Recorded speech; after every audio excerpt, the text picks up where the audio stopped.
Home Opener 2022 as we welcome you to this presentation of the South Atlantic Conference on the Bears Sports Network. Today we have Lenoir-Rhyne baseball coming off a 3-1 weekend on the road in Georgia, hosting the Barton Bulldogs here at Durham Field in beautiful Hickory, North Carolina. Eric Bach, so glad you are with me. It is a beautiful February day for baseball. The Bears and Bulldogs are ready to do battle as we take a look at our side-by-side team comparison here.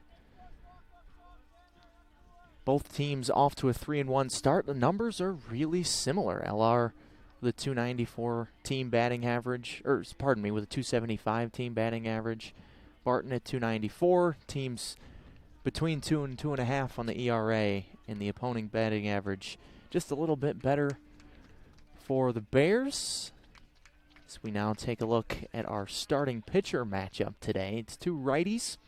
Tanner Moyers, these are the 2021 numbers up there. Tanner Moyers for the Bears, 3-3 in 2021, 5.23 ERA. Opponent batting average 277, but the number that really sticks out there is at the bottom of the graphic, 42 strikeouts to just 9 walks. Jared Davis for Barton, 3-2, 5.47 ERA. Opponents hit an even 300, 29 strikeouts to 10 walks. And these are the two guys that have really stood out offensively in the first weekend for these two teams. It's Andres Machado, the shortstop for Barton, hitting .429, and Drew Yanesta, who Barton fans should know well from his time at Erskine. He had 9 hits against Barton last year in Conference Carolinas play. The Erskine and Barton met 5 times during the season, and Yanesta absolutely killed the Bulldogs, and he's off to a great start. Has a home run, the only home run of the season for the Bears thus far. As we take a look at the Barton starting lineup against Moyers today, Dylan Scaranda at third, Luke Chung at second, Ryan McIsaac at first, Raymond Penagua in center, Jared Beebe at first, Colby Warren DHing, Machado at short, James Holliday behind the plate, and Corral Gonzalez in right field. So it's time to roll in this 2022 home schedule.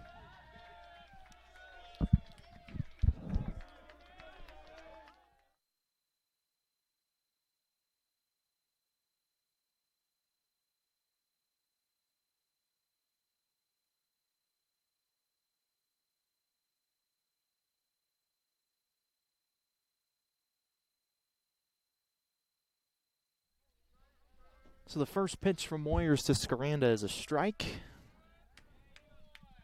Getting our behind-the-plate camera working right now, and Scaranda waves and misses at the 0-1 pitch and is quickly behind 0-2.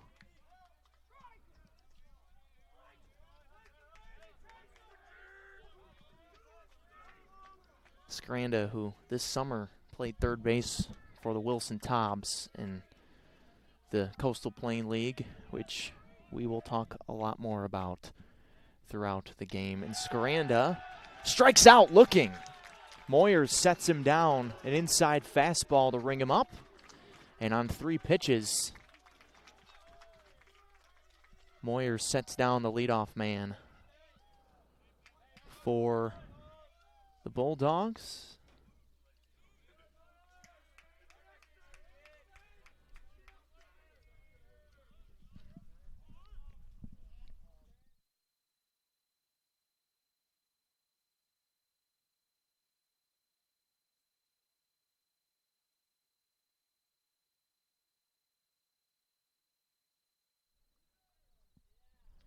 So 4 straight strikes, and now 5 straight strikes from Moyers to start things here today, as Luke Chung, the second baseman, is in the box. He sent 2 lefties against Moyers here to start things off, and quickly the 0-2, a little bit down and in, 1-2. So the first ball of the day thrown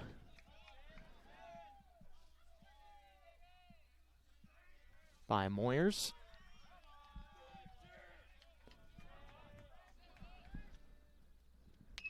And this one's chopped to the right side. Matt Mackey at first base picks it up, flips it over, and Moyers covers to get the speedy Luke Chung. So 2 up and 2 down for the Bulldogs here to start things off in the first, and a great start for Tanner Moyers. So now we have our camera working back there, and Ryan McIsaac digs in.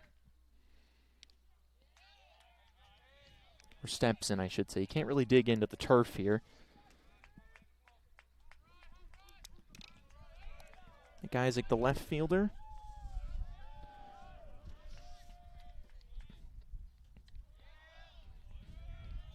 Moyers throwing some gas here to start, but that one pops out of the glove of Nick Clarno.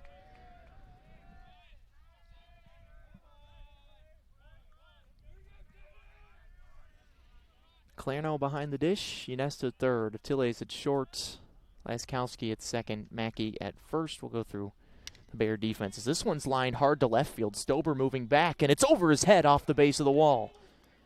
McIsaac cruising into second base with a 2-out double. And Barton's got a man in scoring position here with 2 outs in the top of the first.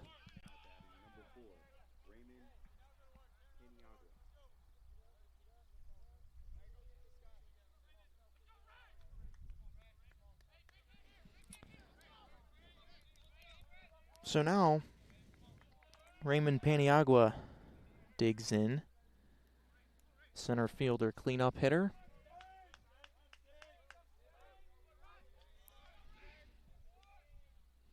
Moyers, after really cruising through the first 2, gives up the 2-out double to McIsaac.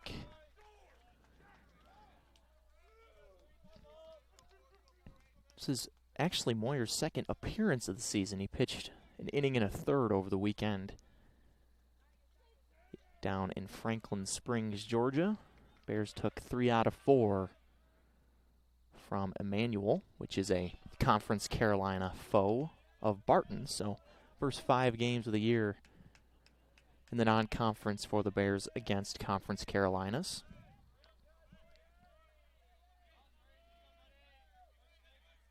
Ellard won the first 3 games and dropped the final game yesterday 3-1. Just couldn't quite get a couple timely hits. There's a big wave and a miss by Paniagua on a slider there from Moyers. And he's 1 strike away from a clean top of the first. Take a look at the keys to the game next half inning for the Bears.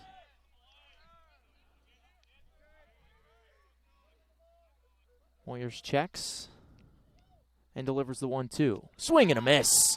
Pair of strikeouts for Tanner Moyers in the first. Pitches around a 2-out double. The Bears come up for the first time at Durham Field in 2022. Next on the Bears Sports Network.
Back here at Durham Field, bottom of the first. No score between Barton and Lenoir-Rhyne.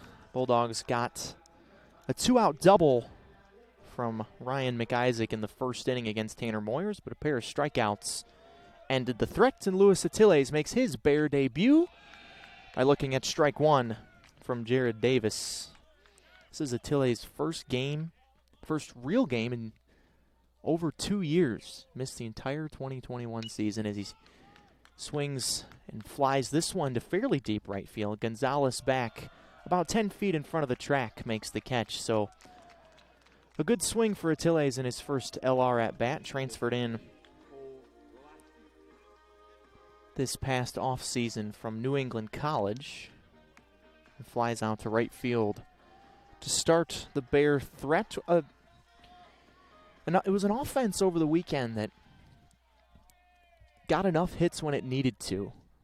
Not super productive as Laskowski, second baseman, also a transfer, looks at a strike.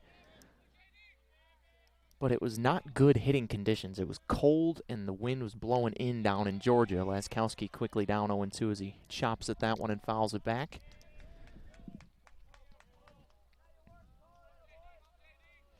Laskowski, who played shortstop in all 4 games in the opening series, looks at ball one in the dirt. Transferred in from Niagara County Community College, where he hit .310 last year. Off to a 6-for-16 start this year, 2-2.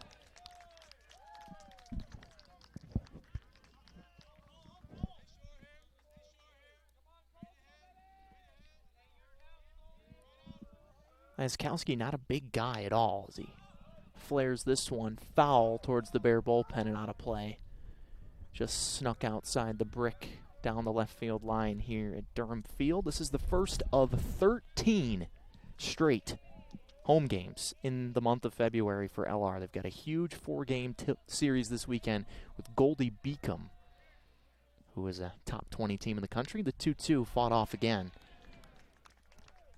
Jared Davis last year, up and down, was pretty good at the end of the season. Starting pitcher for Barton, made 7 starts, 3-2 record.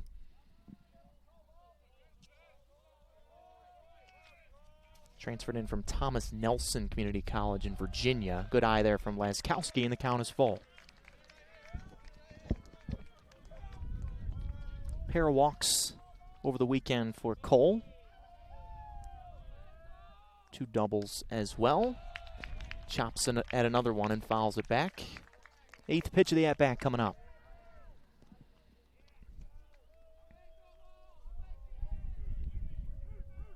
This was a Bear offense that last year hit the ball out of the ballpark a ton. Laskowski probably went after ball 4 there, but he fouled it back. And this is a good at-bat no matter how it ends for Laskowski, making Davis, the starting pitcher, really work here. With 1 gone, bottom of the first. And he lines a base hit right back up the chute. So on the 10th pitch of the at-bat, Cole Laskowski wins a long battle and has the first Bear hit of the game. It was a lot of what Coach Chris Ramirez and I talked about today about what he was looking for from the offense is strike zone discipline and grittiness, and I think Laskowski displayed both of those things there. Drew Yanesta looks at a slider way upstairs for ball 1. Talk about a good start to the season. Yanesta 8 for 17. 2 doubles, a home run, 3 RBIs. There's a check on Laskowski over there at first. And it's one thing the Bears didn't do hardly at all over the weekend was try to run. They were 1 for 2 on stolen base attempts in 4 games as Yanesta pops this one to left center field. Carrying, and then Paniagua into the deep alley. Grabs it for the second out. Laskowski retreats back to first. So Yanesta just missed that one. And he's out number 2 here in the bottom of the first. And that brings up Scott Meitzler, who Coach Ram said was probably the offensive MVP other than Ynesta of the first weekend. And also came in and pitched and was throwing mid-90s. Picked up a save in Game 2 on the mound of that series. And went 5 for 15 at the plate with 2 RBIs. Another check on Laskowski. 3 stolen bases a year ago at Niagara County Community College for Cole. It's only 5'7". Meitzler waves and misses 0-2.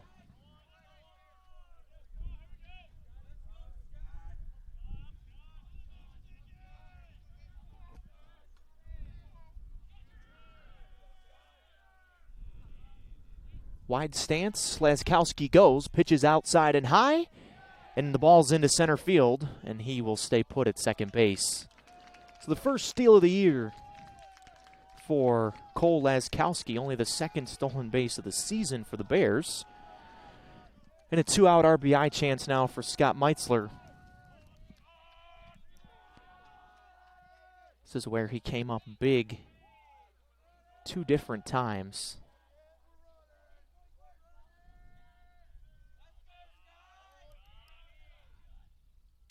Checked his swing. Did he go? They say no. Wow, it was really close. Barton dugout can't believe it. Looked like he was just about all the way around, but Bears get the benefit of that call. 2-2.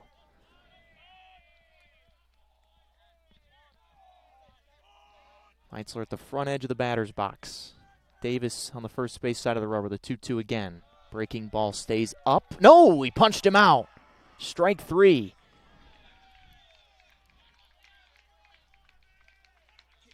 So that ends the threat. Both teams put a hit on the board in the first inning. Both teams leave a man at second base. We're through 1 complete at Durham Field. No score between LR and Barton on the Bear Sports Network.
Top of the second inning here in Hickory. No score between LR and Barton. Just underway here on the Bear Sports Network. Grateful you're with us on this beautiful Tuesday afternoon for baseball here in early February. It's 51 degrees. Hardly a cloud in the sky. Tanner Morriger's back to work. Facing Jared Beebe, who takes a BB right down the middle for strike 1. Jared 3 for 9 to start his season. Also has drawn 5 walks, so the on-base percentage is over 500, as that one's high and tight, 1-1.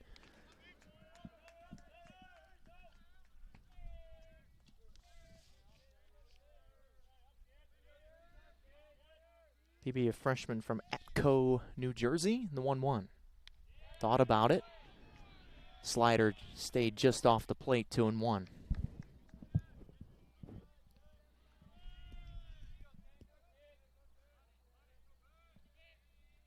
Moyers last year only issued 9 walks in 41 and a third innings.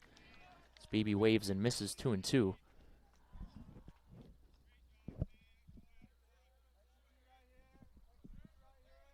Outfield plays fairly shallow. Kuda in center in the right center field gap, the 2-2. Full count. Pitch was low. Stober in left, Kuda in center, David Bell in right, Ynesta at third, Atiles at short, Laskowski at second, Matt Mackey at first, Nick Clarno behind the dish. Full count pitch. Ball 4, just a little bit low and outside. So, Beebe, as he's done so well this year, that's already his 6th walk drawn in their 5th game. He's aboard to lead things off here in the second for Barton. This is only the second meeting between these two in Hickory since 2000. They played 21 times. Most of those have been in Ashboro.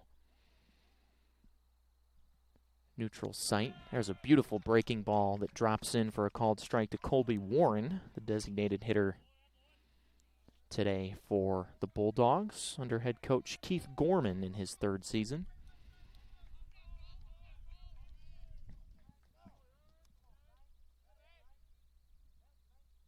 Beebe has not attempted to steal a base this year, as Moyers lets him know that he's thinking about him.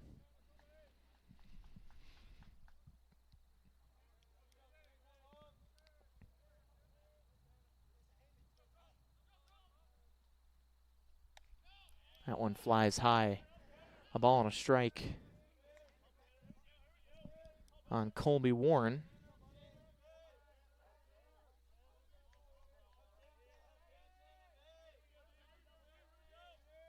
Who is making his season debut for the Bulldogs.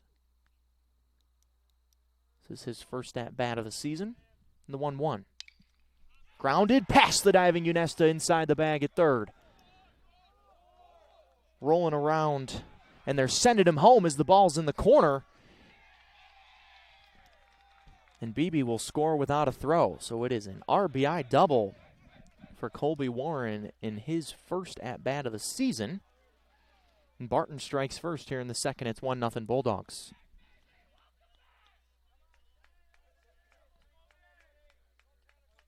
It's the first at-bat of the season for Warren. It's very fruitful for the Bulldogs. RBI double just snuck inside the third base bag past Ynesta. And now Andres Machado, who is off to the best start you saw in the graphic pregame. 6 for his first 14. Big swing and a tap back to the screen, foul for strike 1. Barton last year 19-20, but they made a long run in the Conference Carolinas conference tournament. They made it to the final series of that tournament as the 6th seed in the tournament. Kind of shocked the world. There's a flare back up the middle, and it bounces in front of Kuda for a base hit. Warren scampers on over to third. So walk, double, single here in the top of the second inning for Barton, and they're in business already with a run home. Runners on the corners with nobody out.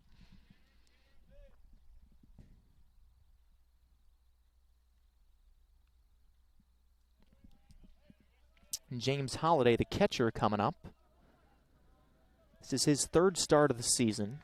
He's 2 for 7 at the plate. The single and a double.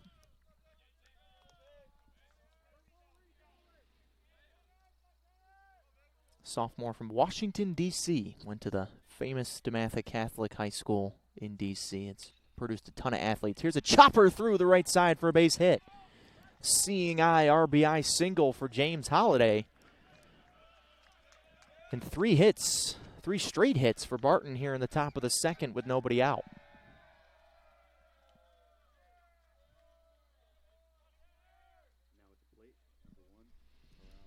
And now, it looks like Michael Allen is heading down to the bullpen just in case things get uglier here in the second inning for LR, as Nick Clarno will take time to go talk to his pitcher.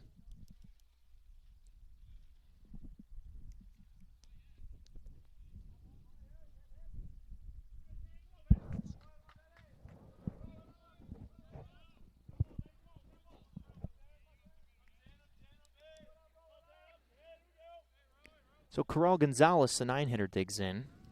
That would be a good time for a ground ball if you're Moyers. That was one thing the Bears excelled at first weekend. They turned 4 double plays behind the pitching. Gonzalez takes a strike. That's a really good pitch from Moyers. Slider down and away. And that was the key to the game. Talked to pitching coach Drew Beasley before the game, and he said if Moyers can get ahead and stay down in the zone, he's going to be good. That one's chopped foul at the plate off of Gonzalez's leg, and he's quickly behind 0-2.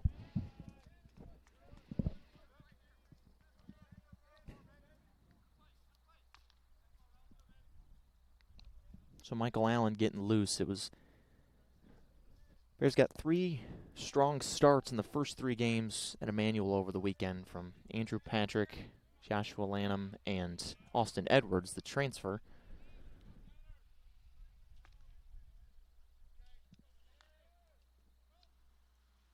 A little bit more by committee in Game 4. There's a thrown bat, but right at Unesta. Steps on the bag for 1, fires across the diamond for a double play. Moyers needed that one and got it. So the bat went flailing out of Gonzalez's hands, but good focus by Unesta to pick it up right by the bag. Stepped on it for the force and got Gonzalez as well. So that changes the complexion of the inning a bit as you take a look at our Spangler replay. The bat going flying out there. So a 5-3 double play. Now the top of the order coming up is Scaranda, who struck out looking on 3 pitches to start the game. Flares this one to center field. Kuda glides over to the right center field gap to make the catch to retire the side. So Barton puts the first 4 men of the inning on base, but can only yield 2 runs out of it as Moyers limits the damage with the double play. We head to the bottom of the second. Barton strikes first on the road. It's 2-0 Bulldogs. Hometown Ticketing makes it fast and easy to buy tickets on your school's website or in the new Hometown Fan app. It's simple. Just search for your school, buy your tickets, and they'll be right there in your account, ready to be scanned when you get to your event. Download the Hometown Fan app today.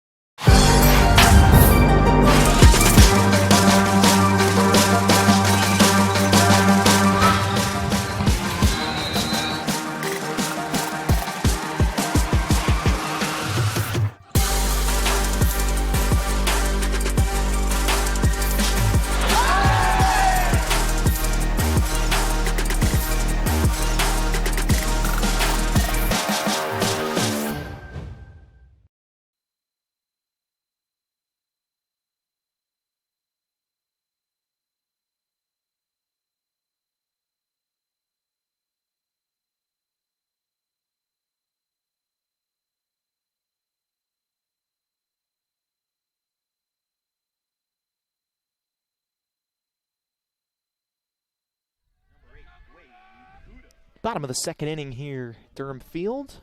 2-0 Barton. Got a walk and 3 straight hits in the top half of the second inning, and it could have been more if not for a double play induced by Tanner Moyers. So 5, 6, and 7 coming up, led off by Wade Kuda, who hammers a ball right center field, and that one is way gone. First pitch swinging for Kuda, cuts the lead in half. It's 2-1.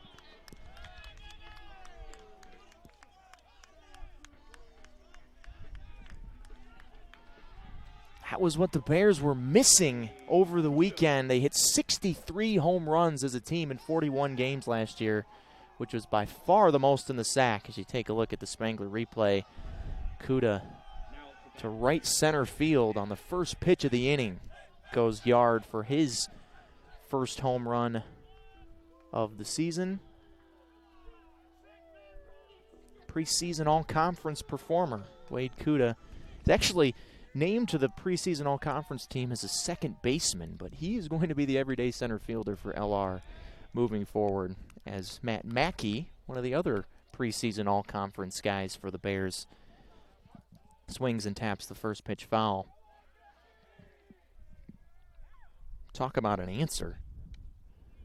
As that slider stays tight to Mackey.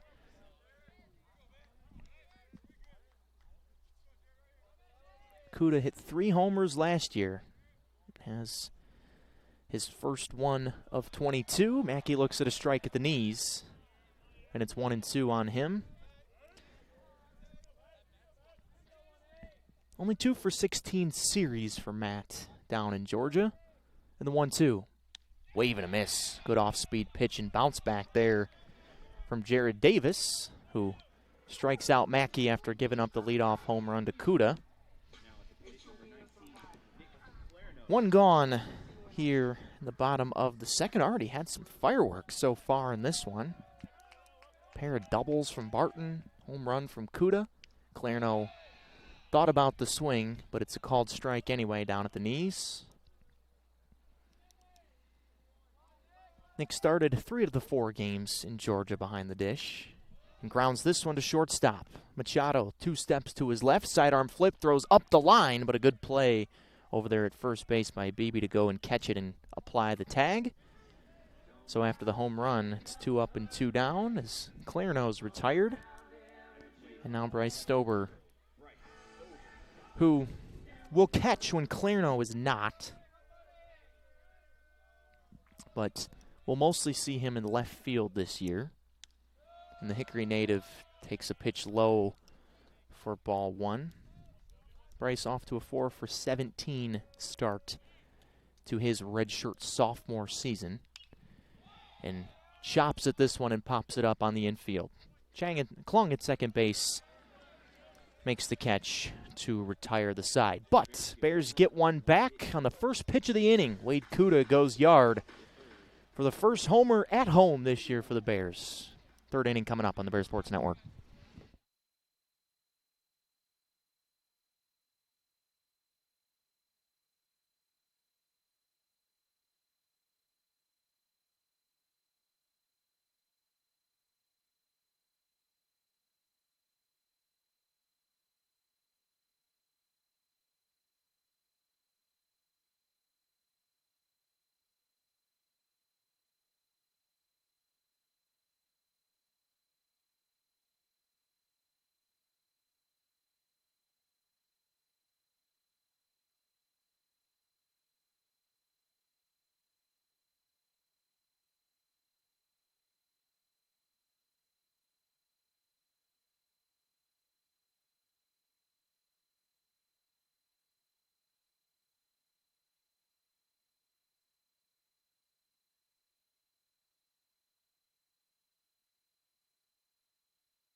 Top of the third inning.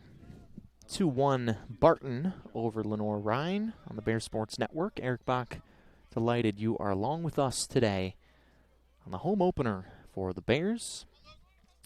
2 runs in the top of the second for Barton, and a solo home run from Wade Kuda cuts the lead in half as 2, 3, and 4 are up. Luke Chung who ended last half inning with a put out of Bryce Stober at second base, takes a breaking ball outside for ball one. Pops the second fastball foul out of play for strike one. Walk to Beebe, double by Warren, single by Machado, single by Holiday. The 5 through 8 hitters in the Barton lineup did the damage in the second. And the 1-1. Beat into the ground at second base. Laskowski on the run, plays the big hop, and they get him by a step. Everything and everyone is faster on the turf, and Chung nearly beat that one out.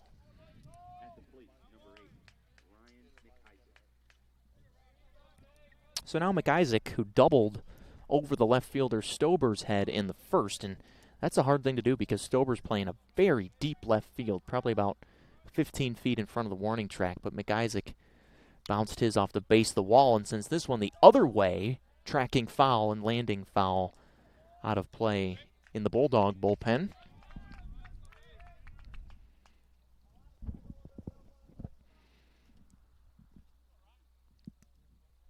McIsaac, the left fielder for Barton. 4 for 16, now 5 for 17 to start his season.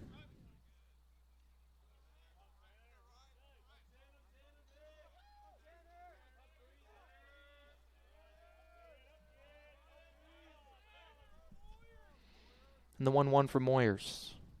Breaking ball, strike two. McIsaac can't believe it. He takes a walk.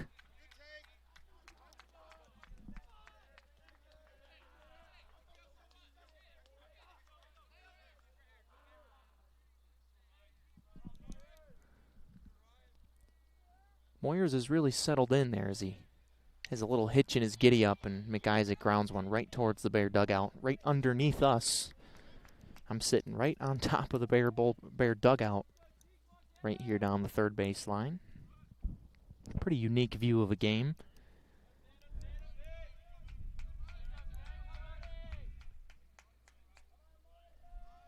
And Moyers quicker to the plate this time. McIsaac shoots that one foul out of play off the gravel parking lot behind Durham Field. The field has been redone. The grandstand is next here. I expect a new grandstand before next baseball season. Moyers again. 1-2. Just a touch outside with the fastball. And a little hard to figure out the strike zone so far. Both sides have been frustrated at times with the home plate umpire here through the first 2+ innings, and the other 2-2. Popped up, left side. This could be trouble as Kuda comes in, calls off everyone, and makes the catch, battling the sun in shallow left center field. So, the battle won there by Moyers, and 2 up and 2 down here in the top of the third.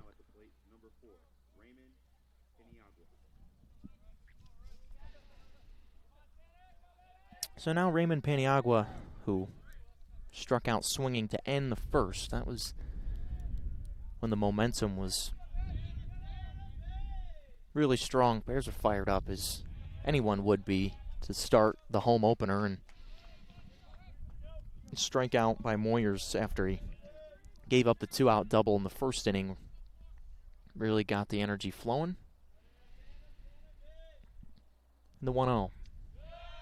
Just at the shins there. I think it was a changeup.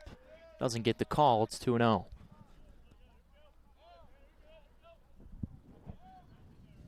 Coach Ram out of the dugout to move the outfielders over as Kuda scoots over into the left center field gap. Wave and a miss on 2-0. Moyers took something off there, and Paniagua was way ahead of it.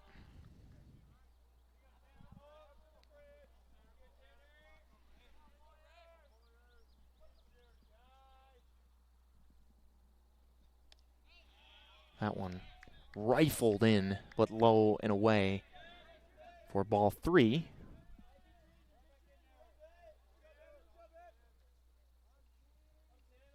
Beebe on deck. He led things off with a walk in the second that led to Barton's 2 runs and 3-1. Breaking ball, strike 2. A lot of confidence there by Moyers to throw the breaking ball on 3-1, and I think he probably caught Paniagua off guard a bit.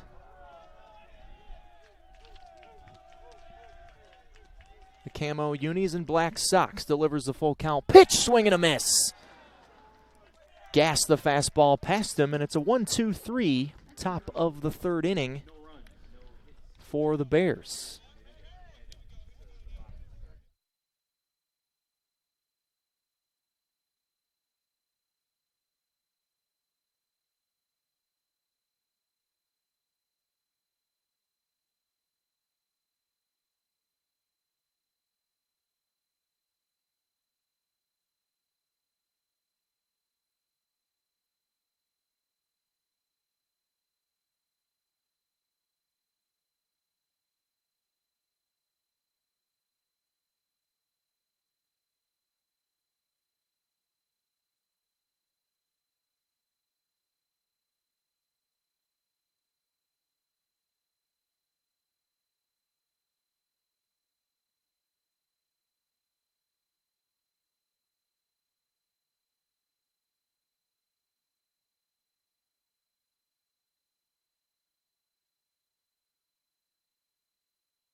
Bottom of the 3rd inning here on the Bear Sports Network, presented by MBA Roofing. 1-run lead for Barton over Lenoir-Rhyne. And 9-1-2 coming up for the Bears as David Bell swings and taps one right off the end of the bat. Spinning foul right in front of the first base dugout for Barton. Bell, Atiles, and Laskowski coming up here. The bottom of the 3rd.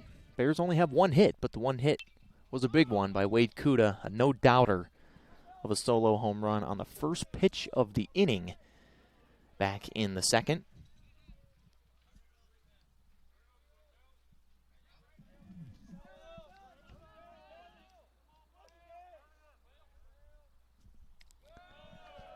One and 2 as Bell doesn't chase on that slider out in the left-handed batter's box.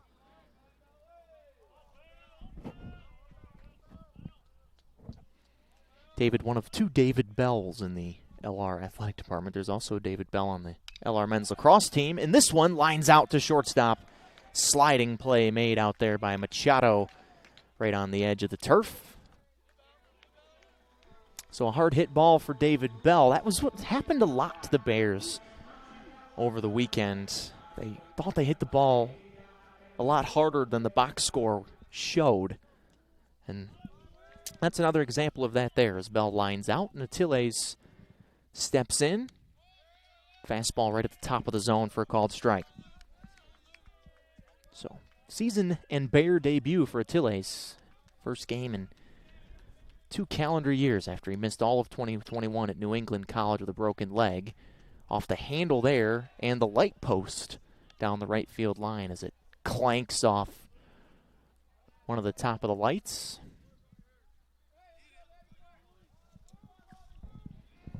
Quickly 0-2 on Atiles. Slider just a tiny bit off the plate. 1-2.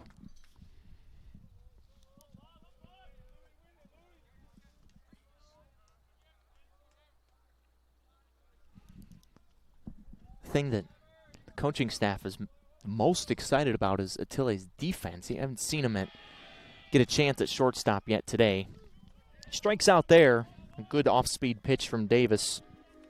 Got him to swing right through it. Quickly 2 up and 2 down for the Bears here in the bottom of the 3rd. And next half inning, we have head coach Chris Ramirez joining us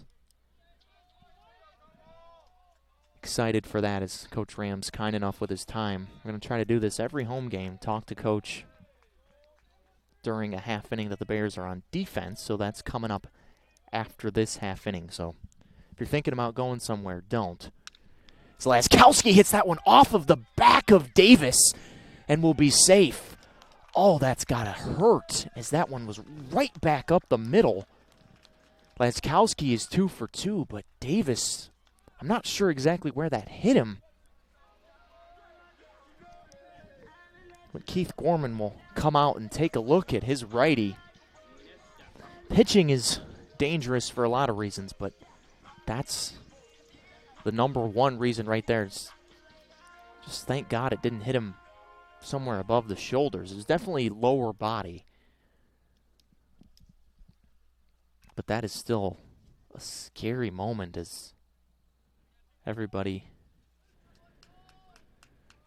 seems to think that he's okay.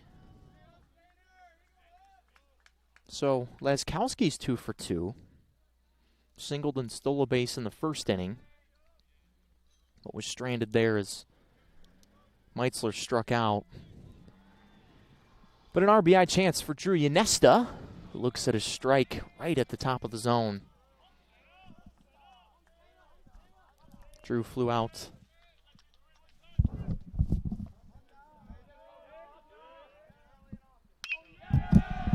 Line drive and a base hit for Drew Yanesta, and it's fumbled with in left field by McIsaac. Laskowski digging for third, and he's in without a throw. Yanesta to second. And with 2 outs, the Bears rally here in the bottom of the third, trying to tie things up or take the lead.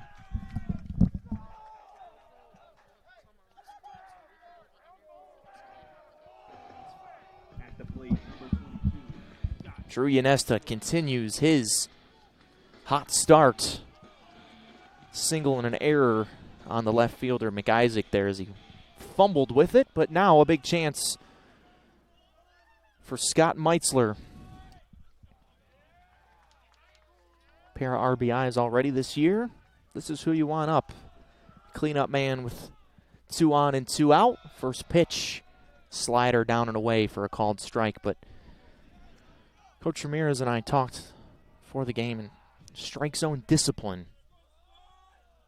And not only not swinging at balls, but as Meitzler waves and misses at that one as it ducked down at his ankles. But not only swinging at balls, but swinging at strikes that are hittable, not something that you're going to roll over, is obviously what any hitter wants to do. The 0-2 away, 1-2.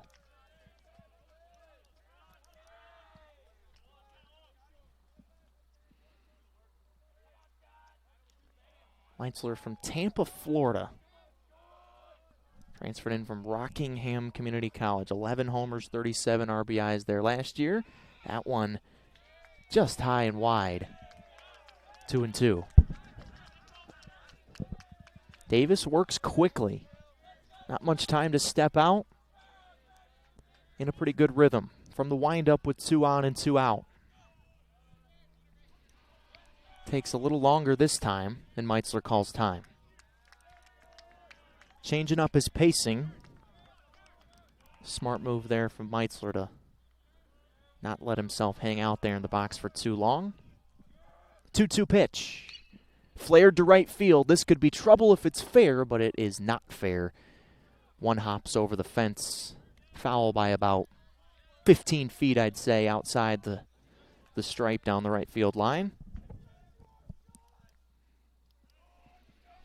The outfield plays Meitzler to pull heavily. Right fielder Gonzalez is way off the line. Center fielder Paniagua in the left center field gap. Meitzler off the end of the bat that time. Stays alive. It's still 2-2. 2-out single from Laskowski. Followed up by a single by Yanesta, and an error moved the 2 men into scoring position. Meitzler at the plate. And the 2-2 delivery. Down and away. Full count. Good eye there from Meitzler because that is a close pitch from Davis, who was visibly upset after that pitch. Definitely wanted that call. Full count. Kuda, the guy that hit the home run, is on deck. Meitzler calls time again. 4 hits apiece for these two. 1 error for Barton by the left fielder McIsaac in this inning. Full count delivery. Line drive, base hit. This is to the gap, and Ynesta will score. Ball skips up against the wall. Meitzler cruises into second base. A go-ahead, 2 out, 2 strike, 2-run double for Scott Meitzler, and the Bears jump in front 3-2.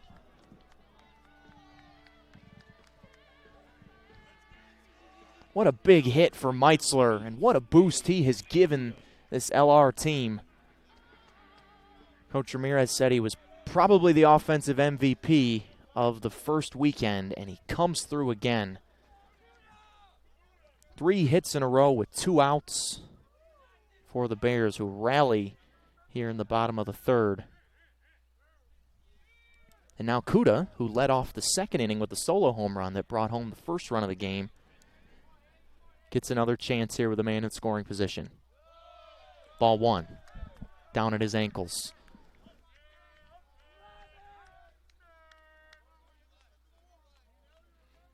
What an at-bat from Meitzler. Took some close pitches. Got a fastball on 3-2. As Kuda takes one at the knees for a called strike. Meitzler got the pitch that he wanted on 3-2. Davis challenged him. Meitzler was up to the challenge. Kuda pops that one up onto 8th Avenue. Look out if you're driving by. Narrowly missed a minivan driving down 8th Avenue right behind Durham Field. This is a fairly heavy traffic area on this time of day. 2-2.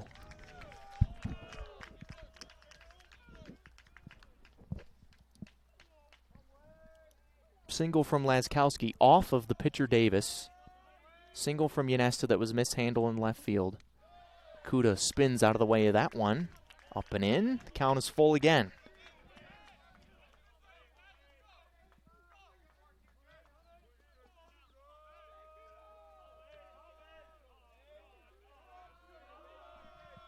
Another full count delivery. Swave and a miss. Kuda strikes out.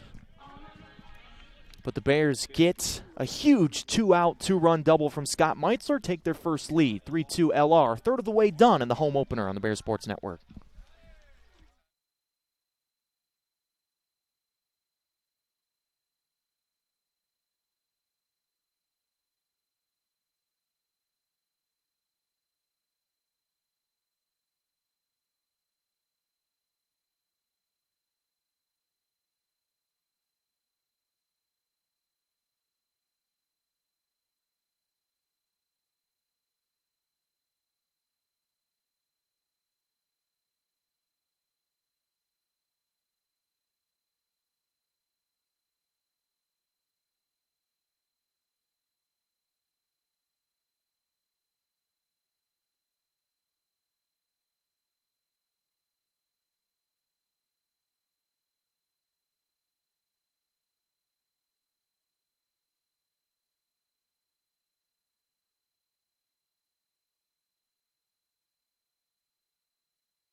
Hold on, I can't. Okay, I think we're okay.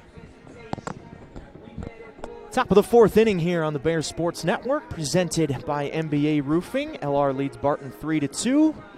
Thrilled to be joined by head LR baseball coach Chris Ramirez here in the top of the fourth. Coach, thanks for your time. Thanks for having me. What a big time 2-out, 2-strike hit there from Scott Meitzler to give your boys the lead. Yeah, really big. We talk about, being gritty, having tough at-bats, and, Scotty was, he got to the next pitch, kept getting to the next pitch, and finally got a mistake and hammered it. So it was huge for us. And before that, with 2 outs, Laskowski single, Yanesta single, so it was a true 2-out rally there to give the Bears the lead.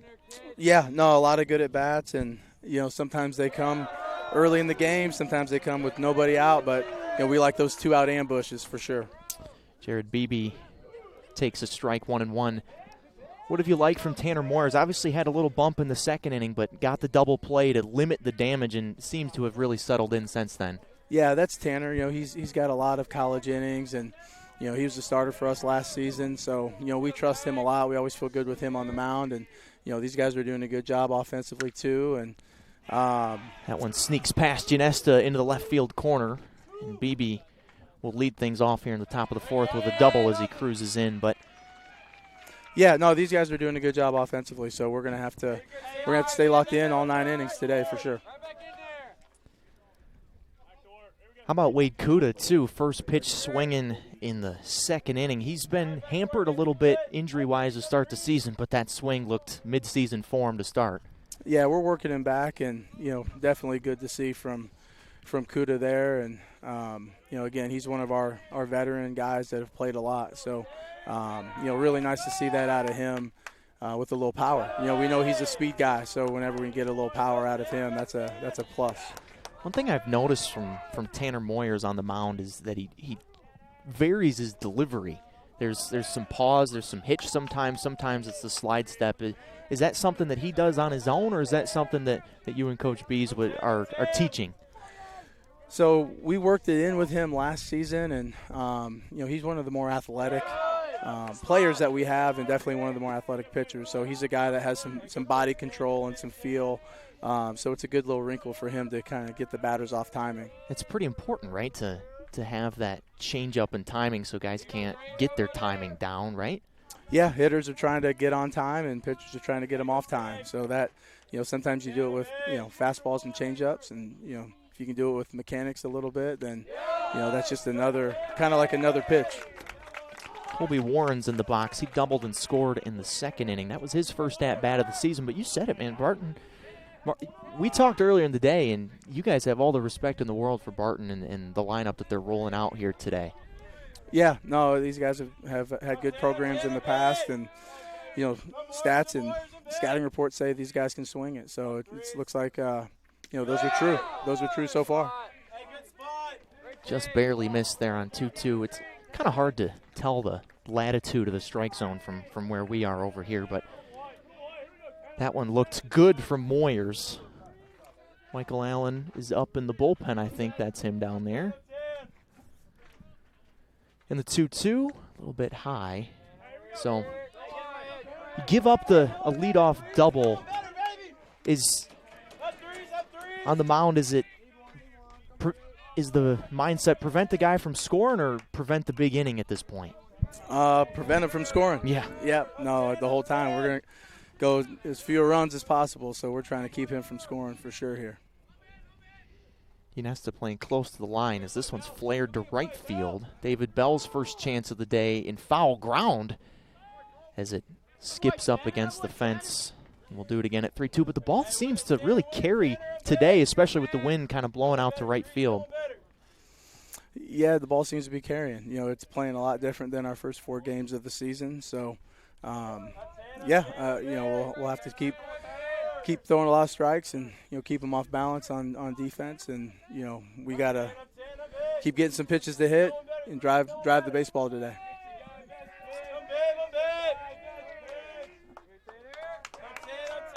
Full count pitch coming to Warren, and a swing and a miss. Big strikeout there from Moyers, so that's got to be a good thing to see. As from a coaching perspective, you give up an extra base hit to start an inning and bounce back with a strikeout. That's a good mental execution as well as physical. Yeah, offensively, I'm sure they're trying to move the runner to third there, and or drive them in. So if we can prevent them from doing both, that's 2 big wins for us right there. Machado, the shortstop, digs in. He's off to a great start this year, over nearly 500 in their 5th game, but Barton got a good series win against Millersville, who's a top 20 program ranked right now. So first of 2 midweeks between you guys and them this year. You guys go to Wilson mid-March. Yeah, and it'll be my first time. I haven't been out there, so looking forward to checking out their place and getting on the road later in the season. You guys are on the road this past weekend, but it's going to be a while until you're on the road again. This is first of 13 here in the month of February in a row on the turf here in Hickory. Yeah, the turf helps that, for sure. Yeah. Big series with Goldie Beacom coming up this weekend. That's another high-quality program that you guys are getting to come in here. It's a lot of good early season tests before SAC conference play begins. Yeah, those guys had a really good season last year, and they're nationally ranked in a couple polls, so that'll be a good team to come in here and play us at home. We want to have a challenging schedule, and I think we've done that, and we've got a lot of tough midweek games throughout the entire season, and obviously this weekend with Goldie here at home will be a good test on our weekend to open up our weekend games here at home. Got some really good starting pitching from your top 3 guys, Andrew Patrick, Lanham, and Austin Edwards, who got his first start. I want to talk about him a little bit because he's going to be a big piece in your rotation moving forward. What did you like from him in his first start in the Bear uniform? Yeah, Edwards was really good, and he's had a great fall for us, throwing a ton of strikes. His stuff's been relatively electric. 90 to 94, the breaking ball, changeup. Just been steady the whole time he's been here with us. This fall and leading into the season. So it's good to see him get his first start. He was a reliever at the Division I, and so it's been a while since he's gotten the ball as a starter, so it's good to get that first one out, in his back pocket, and definitely looking forward to adding him to our starting rotation. And obviously, Patrick and Lanham had great years last year, so if they can just replicate what they did a year ago, you guys are going to be in pretty good shape on most weekends. 2-2 on Machado as that one skips in, but Moyers pitched an inning and a third over the weekend, so it's got to be good to. It's got to feel good for you, reliability-wise, be able to pull him out of the bullpen and start him in a game as well. Yeah, Tanner's done it all, and whether it's out of the pen or giving him a start, we trust him, really in any role there is. So it's always nice to have that guy, and we've got a handful of guys that are battle tested, and they've pitched in a lot of big games. This one's lined to first and fair, just out past the outstretched glove of Mackey. This will tie the game as BB comes in to score. RBI double for Machado, but not a bad pitch there. It didn't look like from Moyers, but Machado just took it the other way and snuck it inside that foul line. Yeah, good job of hitting there. We're tight. We're tied up. So, we're probably going to have to let you go and make a few decisions here. Sounds good. All right, Coach, thanks for your time. All tied up at 3 here on the Bears Sports Network. All right, thanks for having me.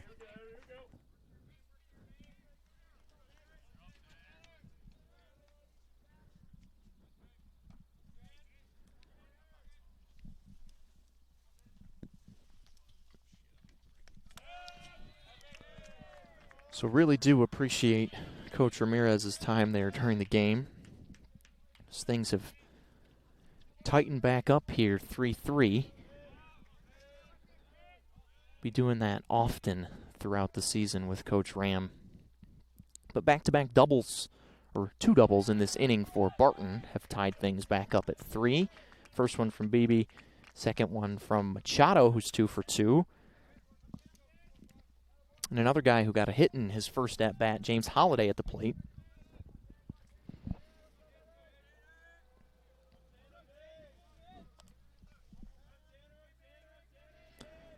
So, looking like it's going to be a good ball game down the stretch here. It's both pitchers have made some pitches, but both offenses seem to have the upper hand here so far.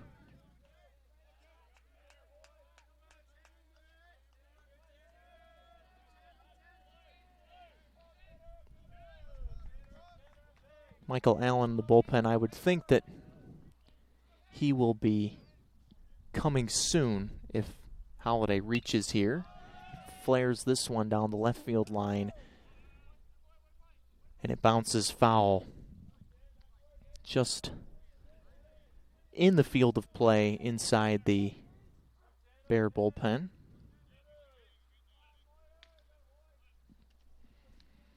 So 1-2 on Holiday.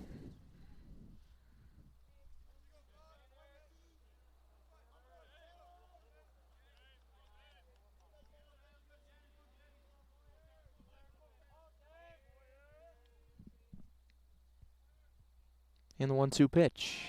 He got him on strikes right at the bottom of the zone. Perfect slider there from Moyers, who bounces back after the RBI double. 2 gone here in the top of the 4th. So double strikeout here is the sequence in the top of the 4th.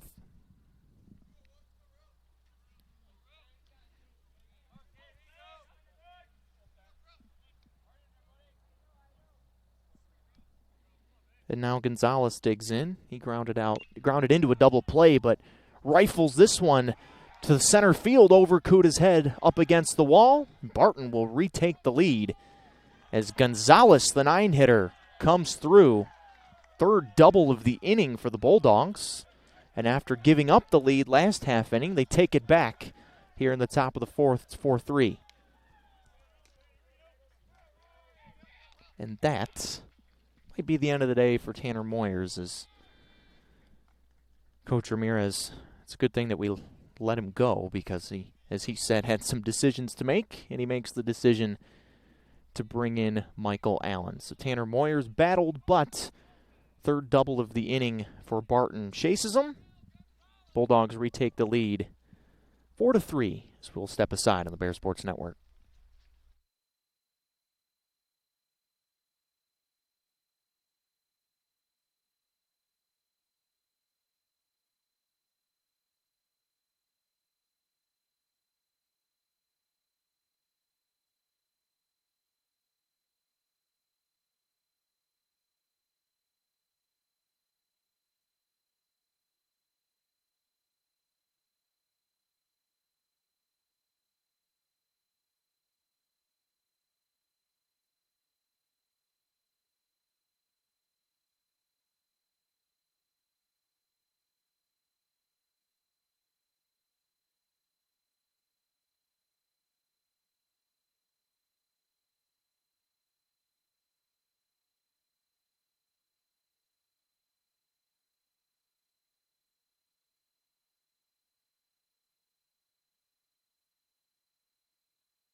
Here's Michael Allen. First pitching change of the day for the Bears. Tanner Moyers, last 3 2/3 innings, gives up 7 hits, 4 earned runs, 5 strikeouts, and a walk for him. So not his best start, but really did battle and got out of some jams. The situations earlier in the game could have been worse than they ended up being, because Moyers made some timely pitches. And it gives way to Michael Allen, who in 14 appearances last year Gave up just 2 earned runs in 14 and a third innings. 10 strikeouts to 7 walks. Pitches to a decent amount of contact, but not a lot of hard contact against Allen last year. This is his second appearance of 2022. Pitched a scoreless inning in 2/3 the opening weekend against Emmanuel. Facing the top of the order here is Scaranda, who's 0 for 2, digs in. They check the swing, and he did not go, says the field umpire. So a double from Beebe, strikeout by Warren, double by Machado, strikeout by Holiday, double by Gonzalez. That's how we got to where we are here in the top of the 4th. Once again, want to thank Coach Chris Ramirez for giving some of his time here in the top of the 4th to talk with me. Scaranda fouls that fastball back to the screen. 1-1 on Dillon, who played for the Wilson Tobbs this past summer in the Coastal Plain League. So stayed right where he currently is in Wilson. So obviously that's where Barton is as well. Played at dynamite third base. I worked for the Morehead City Marlins this past summer as their broadcaster, and he robbed many Marlin hitters of hits at third base in the 8 times that the Marlins and Tobbs hooked up. 2-1 now.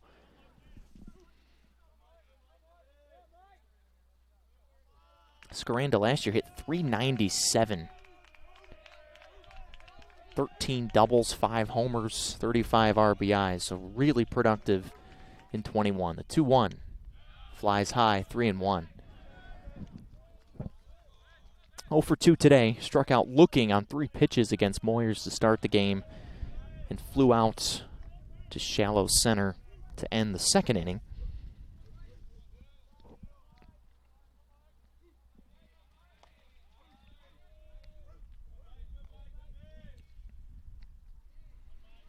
Allen staggers his feet and delivers the 3-1. Tapped foul. Threw the changeup on 3-1. We've seen that a couple times today. Bears pitchers on 3-1 not going with the fastball, which you tend to expect in those types of situations. But both times I can remember, it's ended up being a strike. So seems to have worked out. Gonzalez on second, 2 out, full count. Allen delivers. Popped up, foul, out of play. Back behind the press box. Allen elevated up in the zone there. And it went off the handle of Scaranda. We'll do it again at 3-2.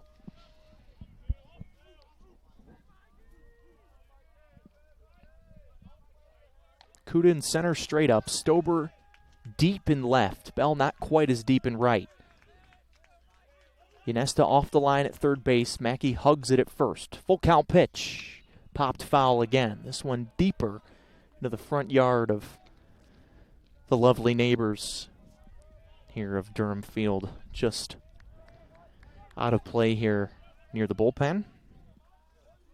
So Scaranda fighting hard, making Allen work for it in his first batter out of the bullpen.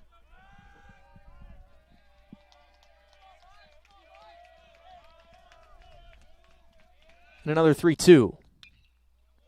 Chopped foul again, right over Chung, the on-deck man's head, as it bounced between the legs of Scaranda in the left-handed batter's box. Dillon from Galloway, New Jersey. Transferred to Barton from Campbell University. Had a great 21. Off to a good start in 22. Another full count pitch from Allen. Went golfing at it and flies it to right center field. No trouble for Kuda as he scoots over right into the shadow of the light to make the catch to retire the side. But Barton takes the lead back. 3 doubles in the inning for the Bulldogs. Give them the lead at 4-3 as we head to the bottom of the 4th on the Bear Sports Network.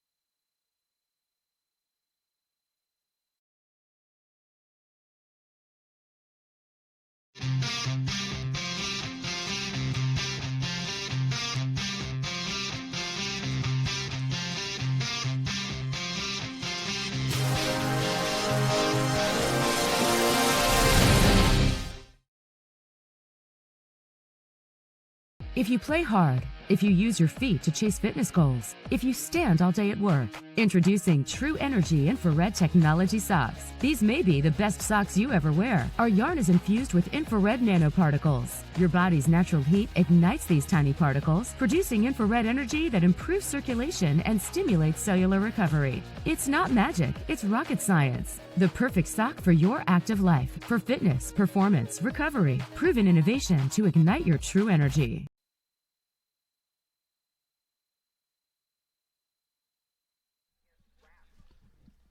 Bottom of the fourth inning here at Durham Field. Beautiful day, beautiful field here in Hickory, NC. Good game going too. 4-3 Barton, bottom of the fourth inning. We've had 12 combined hits in this game already. 7 for the Bulldogs, 5 for the Bears. 4 out of the 7 hits as Matt Mackey grounds this one to shortstop, and easy play there for Machado on the big hop to get Mackey on the first pitch. Home run for Kuda. 3 straight hits for the Bears in the third inning, capped off by the 2-run double by Scott Meitzler. Gave LR the lead temporarily, and then 3 doubles in the top of the fourth inning for Barton, capped off by Corral Gonzalez in the 9-hole, driving in the go-ahead run as Nick Clarno swings and fouls that one out of play down the right field line. Good to see some fans back here at Durham Field. Last year it was so limited. Clarno lunges after that one, but takes it. It's 1-2. Nick grounded out to short in his first at-bat back in the second. Takes another one low and away, 2-2. Nick had a memorable CPL summer as well. Champion of that league with the Savannah Bananas, as I'm sure most of you have heard of. Actually, my previous game in my scorebook was Game 3 of the CPL Championship Series, because the team that I work for, the Marlins, were in that series with the Bananas. Took them all the way to the last game, but Savannah got the better of Morehead City in the end, and Clarno that night went 3 for 4 with a couple of runs scored in the clinching win for the Bananas. 2-2. Line to the left side. Machado deep in the hole, has to hurry and doesn't beat Clarno. Maybe misplayed there by Machado, as he probably should have tried to catch that one in the air. Played it on the hop and was much too late to get Clarno, who picks up the infield single.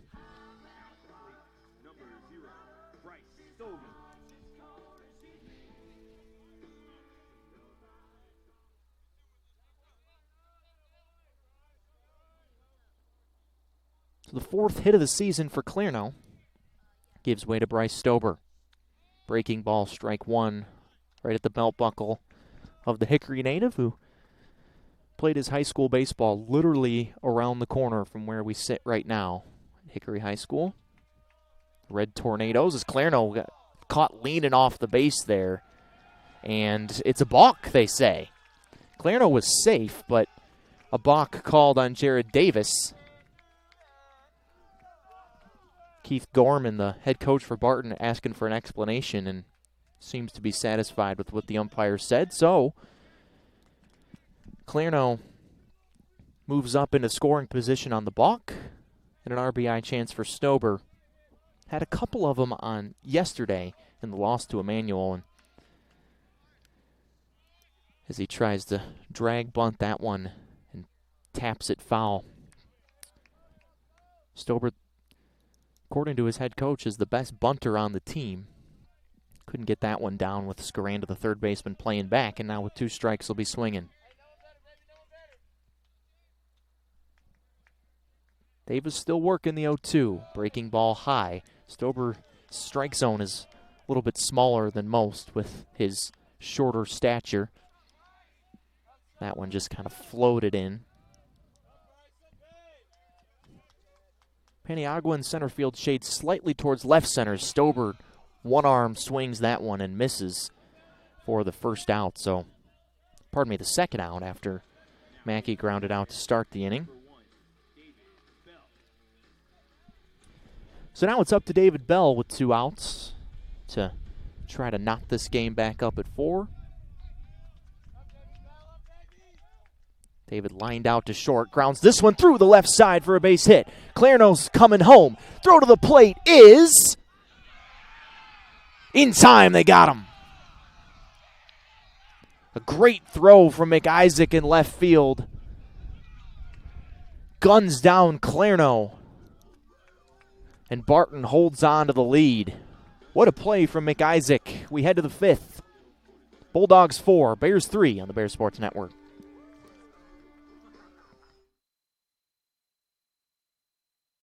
Kia in Hickory. We want to see you driving a new Kia or, hey, a quality pre-owned Kia. We've got a huge selection of new and pre-owned Kias. You got to get to Paramount Kia in Hickory, Highway 70, ParamountKia.com. Moret Stadium is an iconic part of LR Athletics, hosting games, tailgating, marching band competitions, sports camps, and graduation ceremonies. The stadium serves as a valued focal point for the greater Hickory area. The time has come to renovate the stadium to allow LR to continue to offer our student athletes, fans, and the community an exceptional experience.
Third pitcher of the game for the Bears, it's Jackson Reed, making his second appearance of the season.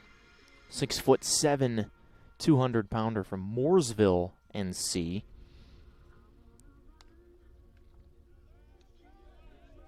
Last year, 7 appearances, 5 1/3 innings.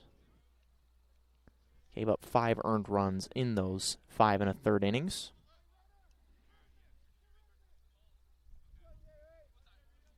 Pitched 2 1/3 innings in 2 appearances, including yesterday against Emmanuel. Yet to give up a run.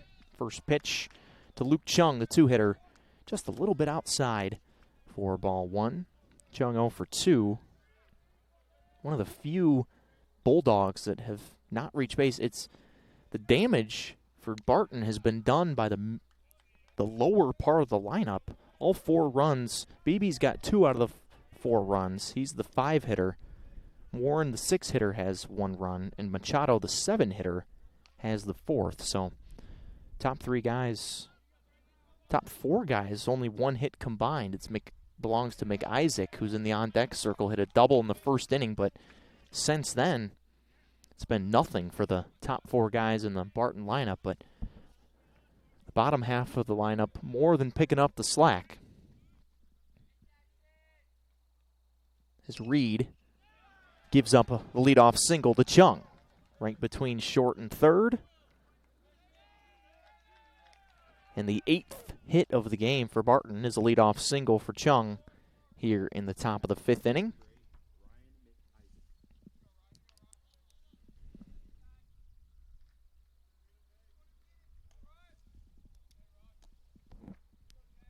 So that'll bring up McIsaac, who, as I mentioned, doubled over the left fielder Stober's head in the first inning. Flew out to center field in his second at-bat as Reed's just so tall and lanky. He's got that 3/4 delivery.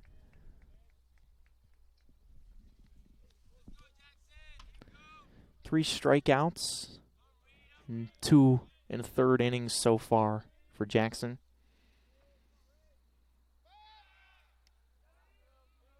Checks over to first, and sliding back in safely is Chung.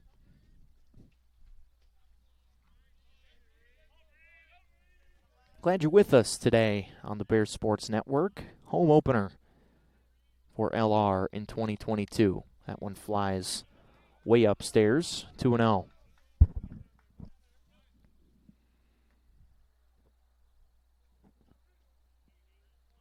Defense about as straight up as you can be for the Bears as Coach Beasley, pitching coach, will call time and make his way out to the mound.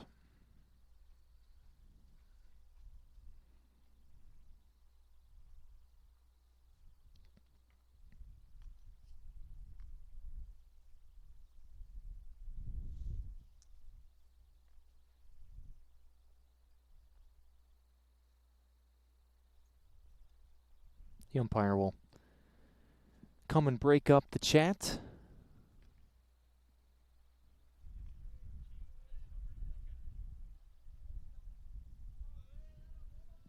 So 2-0 on McIsaac. Chung at first led off the inning with a single. 15 combined hits so far in this game. 8 for Barton, 7 for LR.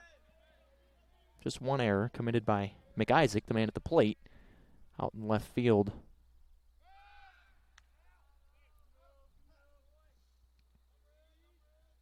That's what put the Bear base runners in scoring position for Meitzler's 2-out double in the third, was the error by McIsaac. And the 2-0 off the end of the bat, flared foul over the first base dugout and off 2 different cars on the hop, 2-1. Stober, this is a tough time of day to be out in left field and even center field, as Stober's holding both hands and his glove up above his head so he can just see the ball. 2-1, strike 2. McIsaac knew he should have gone after it, but it was too late on that thigh-high fastball. 2-2.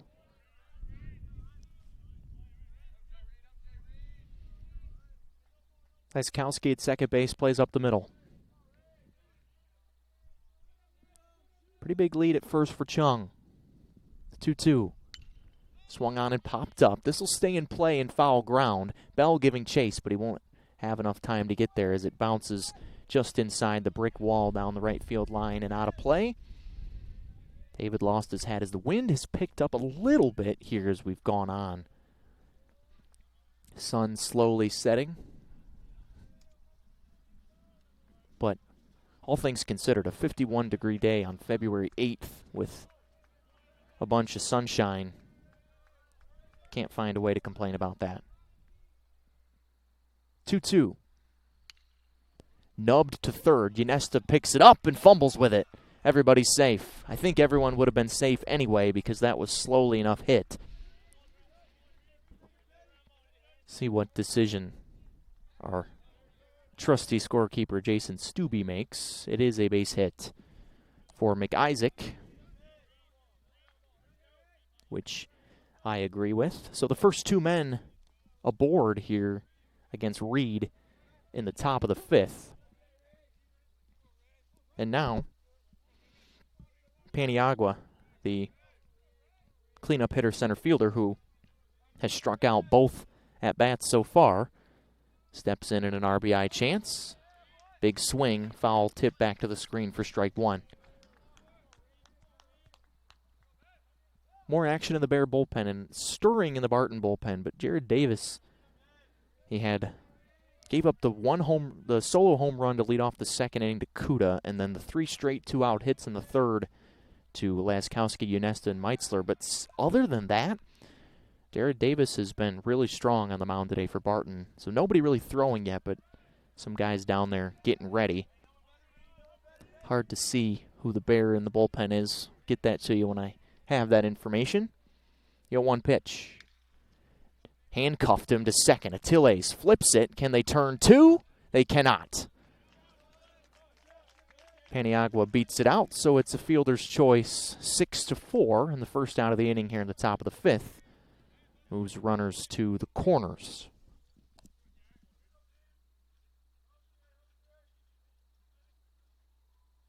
It's the first action at shortstop today for Atiles, who has been talked up with his glove. This is his season debut today after he had some back soreness that held him out of the Emmanuel series over the weekend. But first time up the middle for Louise. And Beebe, who walked and doubled in his 2 plate appearances and scored 2 of the 4 Barton runs, is at the plate, first baseman.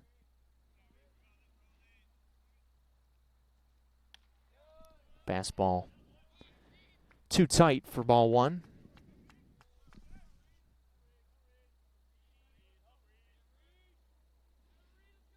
Jared now 5 for 11 on the season.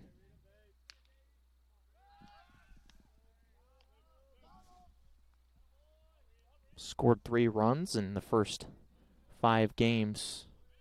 Also has drawn 6 walks, so the on-base percentage nearing 700 now. Beebe's, they check again.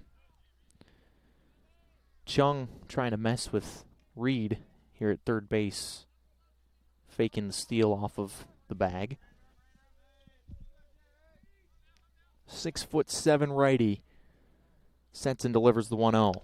Swung on and hit high in the air, deep left field. Stober back at the track. Leaps and he makes the catch. Stober brought it back. That ball was going out of here, and Bryce Stober brought it back. It's a sac fly and an RBI for Beebe, but it should have been a 3-run home run. And Stober, who's a catcher, playing left field because they need his bat in the lineup. Looked like an all-conference outfielder there. But Barton does get another run, so it's 5-3 Bulldogs on the sac fly by Beebe as Chung comes in to score. But that could have been a lot worse for the Bears. As the first fastball to Warren flies high for ball 1.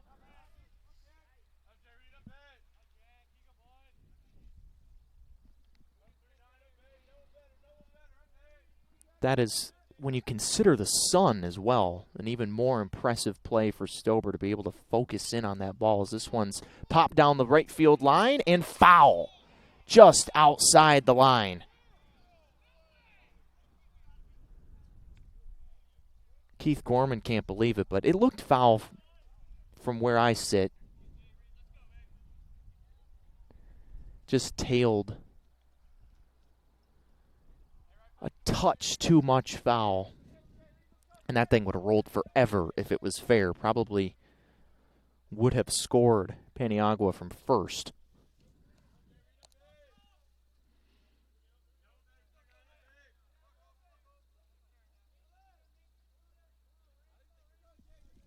So Warren's 1 for 2, double and a run scored and a strikeout. In his season debut for the Bulldogs. His collegiate debut, strike 2. Upset with himself that he let that fastball go by. 1-2 on the big freshman, 6'4", 220, or the big senior rather, 6'4", 220-pounder from Roanoke Rapids, North Carolina. 1-2. Goes after it in the dirt, but he will reach on the drop third strike. Ball squirts away from Clairno. And Reed gets the strikeout, but doesn't get the out. And the inning lives on for Barton.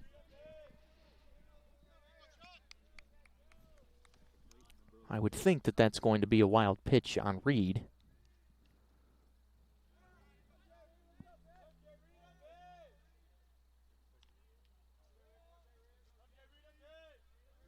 It is scored a wild pitch. So now Machado again. He's 2 for 2 today. Chops one up the middle. Atiles picks it up, steps on the bag. So it just takes one more pitch for Jackson Reed after the drop third strike. Barton adds another, but it could have been much worse if Bryce Stober doesn't bring back that home run. 5-3 Bulldogs as we head to the bottom of the fifth on the Bear Sports Network.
Bottom of the fifth inning here on the Bear Sports Network, presented by MBA Roofing. 5-3 Barton over Lenoir-Rhyne.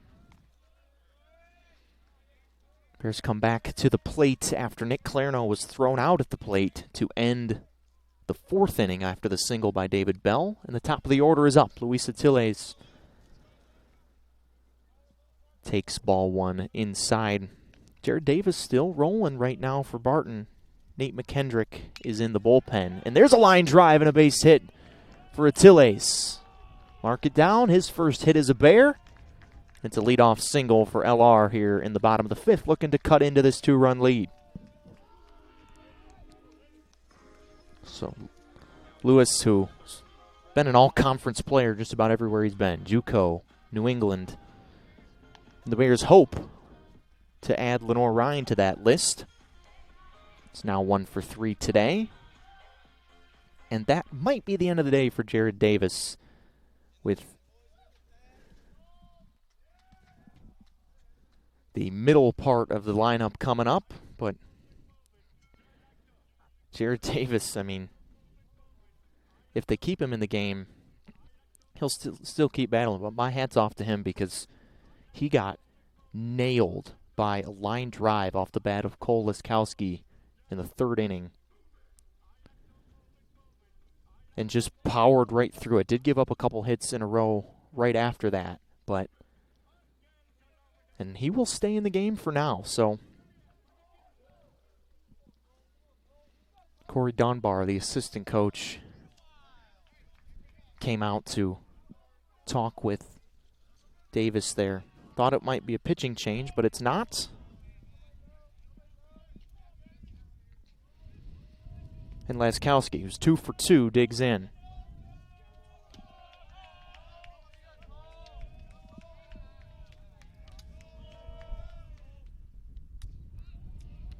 Off the plate, ball one.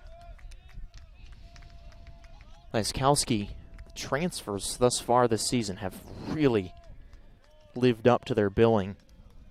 Laskowski, actually the top 3 hitters in the LR lineup are all transfers. Actually, top 4 hitters. Atiles, Laskowski, Yanesta, Meitzler. Same spot, same result. 2-0. Both base hits for Laskowski have been up the middle in this game. That one finds the outside corner for a called strike.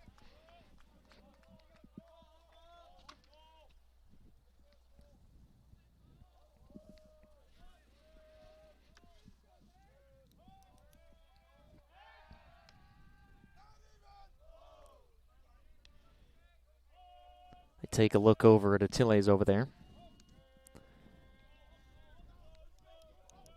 Was known as a base stealer coming in. Missed the entire 2021 season. Broke his leg right before the season started last year up in Massachusetts. The 2-1. Grounded to first. This could be two. Thrown back to second is BB, and Laskowski is safe. But a good play at first base there by Jared Beebe, who picked it up on the big hop and got the lead runner. Laskowski's able to beat it out. But now one gone in the bottom of the fifth for Ynesta.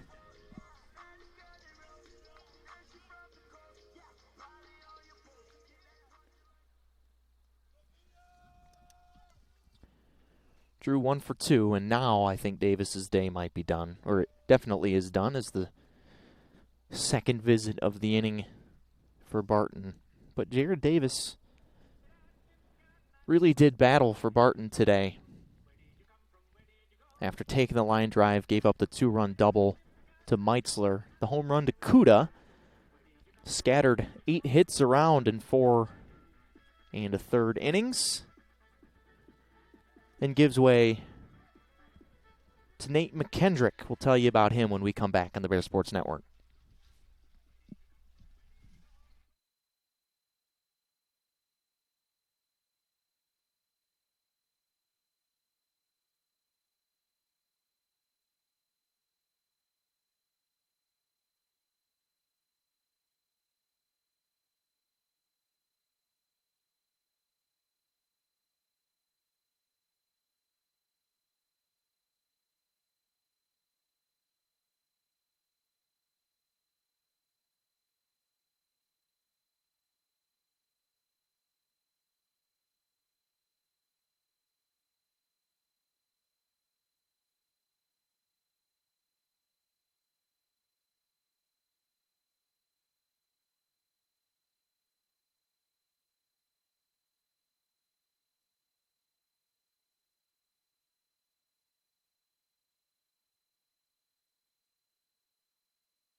Second appearance of the season for righty Nate McKendrick. 6'5", 240-pound senior from Lake City, Pennsylvania. Transferred to Barton from Mercyhurst Northeast College, but last year made 3 appearances out of the Barton bullpen. 6 2/3 innings, gave up 11 hits and 7 earned runs in those 6 2/3. And Ynesta skies the first pitch from the sidearm righty down the first base line, and drifting back into fair territory is Beebe to make the catch. So Ynesta goes after the first pitch and pops out. So perfect start out of the bullpen for Mr. McKendrick.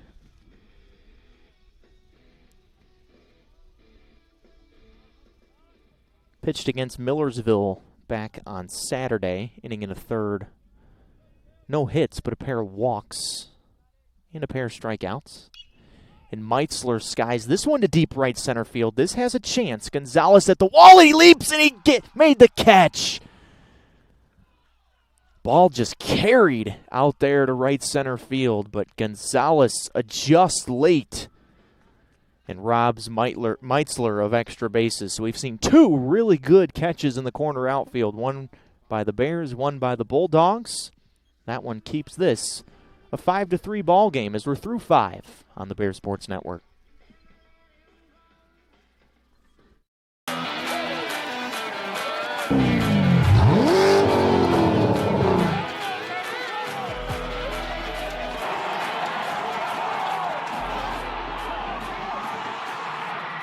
Hey Bears fans, Dave here with Everett Chevrolet Buick GMC Cadillac, your local hometown dealer since 1967.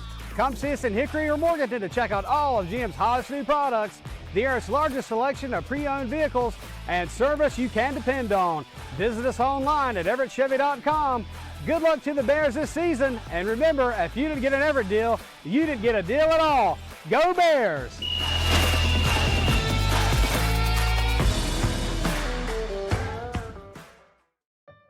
Emergencies don't wait. Get to the hospital.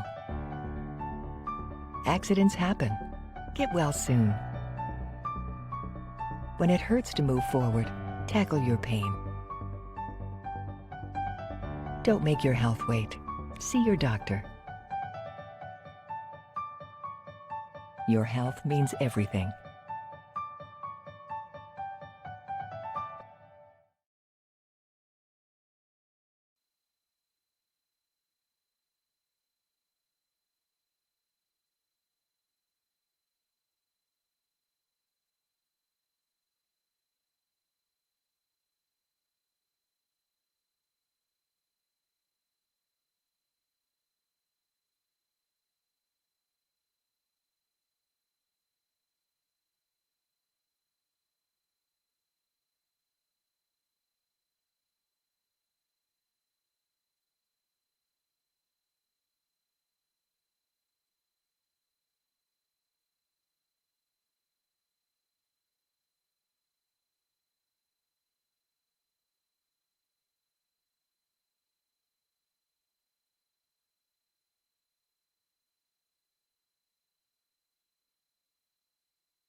Freshman lefty Caleb Cockerham on the mound now for the Bears. Second appearance of 22.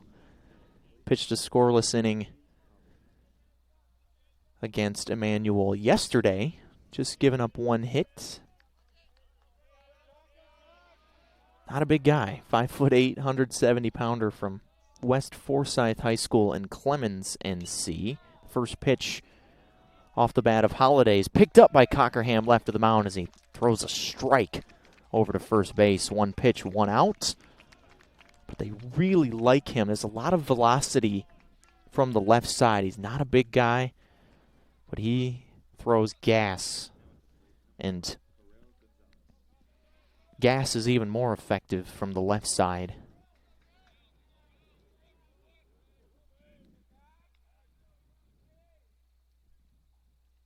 This is the bottom of the Barton lineup that has done a lot of damage today.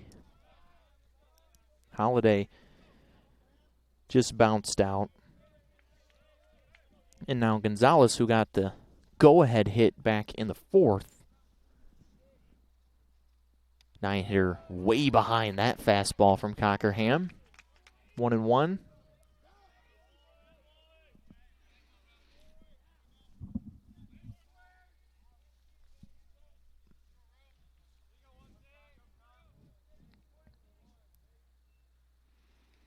And that one gets inside and hits him.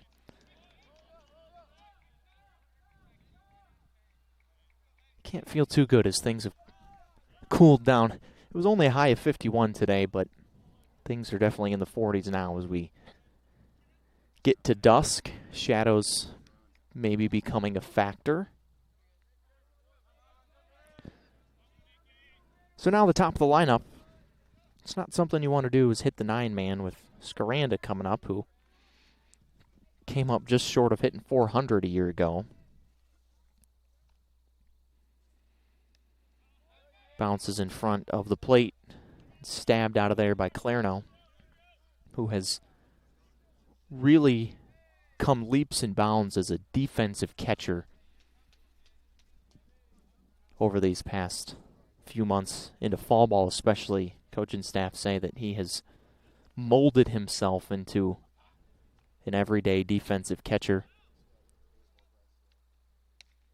Strike one, top of the zone on the corner from Cockerham.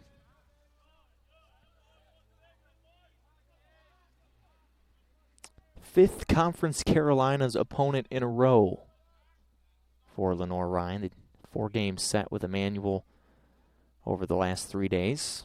Today with Barton, as that one gets past Claire now. So probably a pass ball there. Classic announcer jinx. Talk about how catcher has improved his defense. And then he lets that one go by on the pass ball. So Gonzalez now into scoring position. Double play out of play here in the 6th. Box score looks the same other than in the run column. 8 hits apiece, 1 error apiece. 5 runs for the Bulldogs, 3 for the Bears. Slider called strike, 2-2. A lot of movement there from the left side against the lefty Scaranda.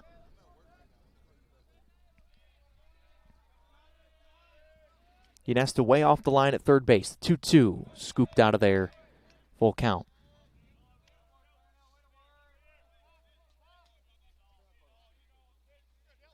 Clarno wearing that AirPod in his right ear. Gets the sign from... That's how he gets the pitches from Coach Beasley.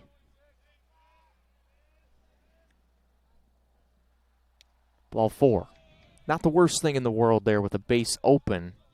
Now, ground ball can get Cockerham right out of this inning. Luke Chung coming up, 1 for 3. Singled to lead things off in the 5th and came around on the sac fly by Beebe, which should have been a 3-run home run if not for the miraculous catch out there in left field by Bryce Stober. But going back to the AirPod, that helps the coaching staff feel, oh, that one hit the umpire as Chung tried to square to bunt, and it just tipped right off the bat and hit the umpire square in the chest, but he kind of flexes to the dugout like he's all good. But you know that he's hurting right now. He's just putting on a face. Because that's probably 90 miles per hour right off the left pec there. But 0-1 on Luke Chung. Thought about it, strike 2. That's about as low as you can go in the zone there on the slider from Cockerham, but he gets the call. And now 2 strikes. Gonzalez on second, got hit by a pitch. Scaranda on first, walked. Cockerham pigeon toes his feet, takes a look, and delivers the 0-2. Swing and a miss. Way ahead of that slider was Chung. And a big strikeout for Caleb Cockerham. 2 gone, top of the 6th. 2-run lead for the Bulldogs, trying to extend it here in the 6th. McIsaac, who's 2 for 3 today.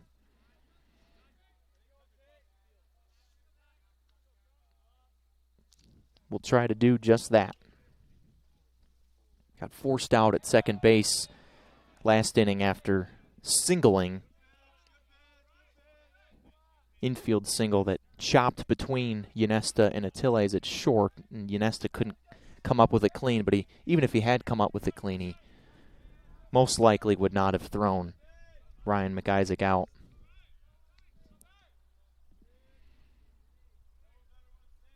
1-0 pitch. Line drive up the middle. Kuda took a step in and has to leap to make the grab. Ooh, that was right at Wade Kuda, and he nearly let it go over his head, but he stabbed it out of the air, and the side is retired. So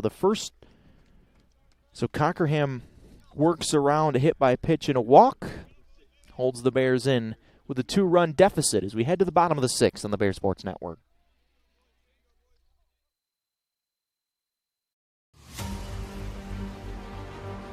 Everything the light touches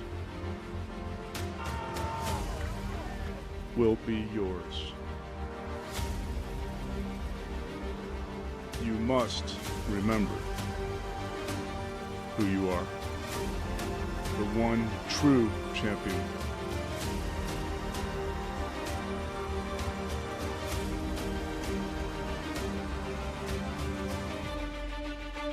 We are LR.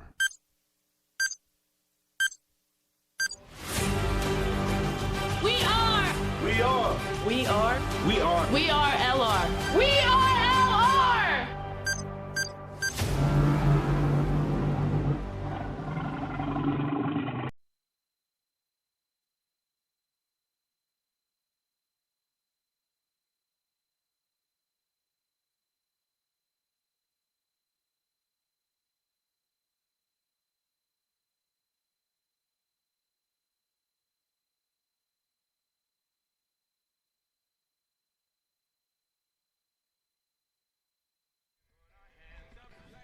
Bottom of the 6th, 5-3 Barton over Lenoir-Rhyne in this home opener 2022 for the Bears. LR got one in the second, 2 in the third. Been held to nothing in the last 2 trips to the plate. Kuda, Mackey, Clarno due up here in the bottom of the 6th against the side armor. Nate McHenrick, who got the last 2 outs of the 5th. Got Ynesta to pop out, and a really good play by Gonzalez at the wall to rob Meitzler of extra bases to end the 5th. His Kuda, who homered on the first pitch of the 2nd inning, is ahead 2-0. 2-1, called strike right at the knees. Wade's been battling some leg problems, but it looks smooth in center field today. Obviously, the bat is good with the home run. The 2-1, wave and a miss. That was a slow, maybe change up there from Kenrick. 2-2. Kuda rocking that mustache. It's a good stash as far as mustaches go. Stays alive there. You know, some guys have to put little Just for Men in their mustaches to make them pop more, but I don't think that's the case with Wade Kuda.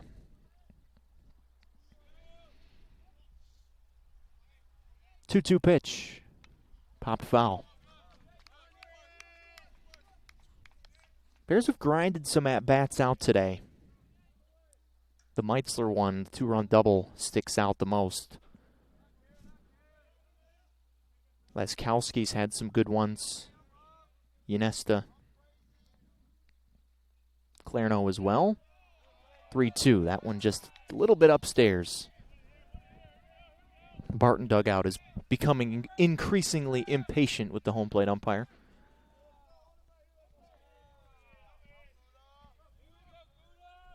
Full count pitch. Oh, that one hurts, and that's not a good sign. I don't know where that hit him. Maybe the leg. Maybe the area that you don't want to be hit is everyone's. I think that is the issue, because he stands up and gives a smile and the shake of a head. Yeah, that definitely hit poor Wade where the sun don't shine. Stephanie Dudzik, trainer, and Coach Ram go out. But I think a little extra protection down there might have saved him.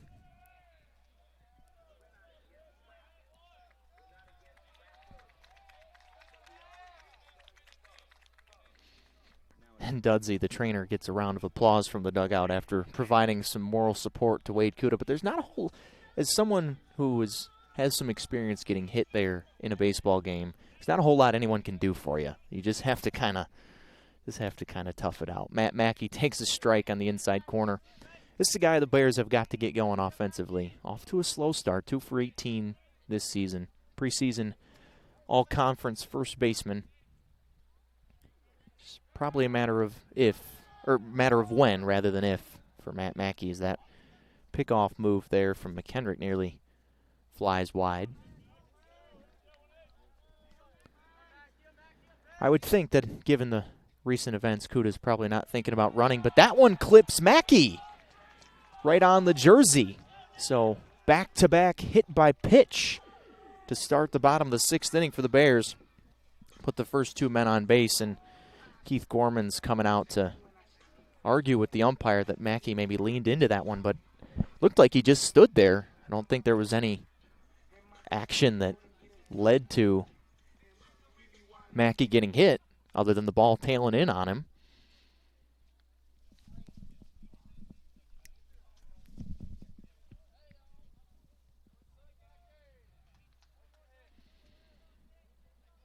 Now the conversation is over.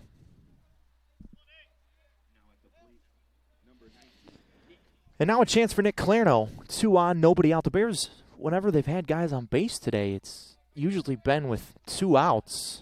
It's the first real rally early in an inning for LR. Nick got an infield single last at-bat.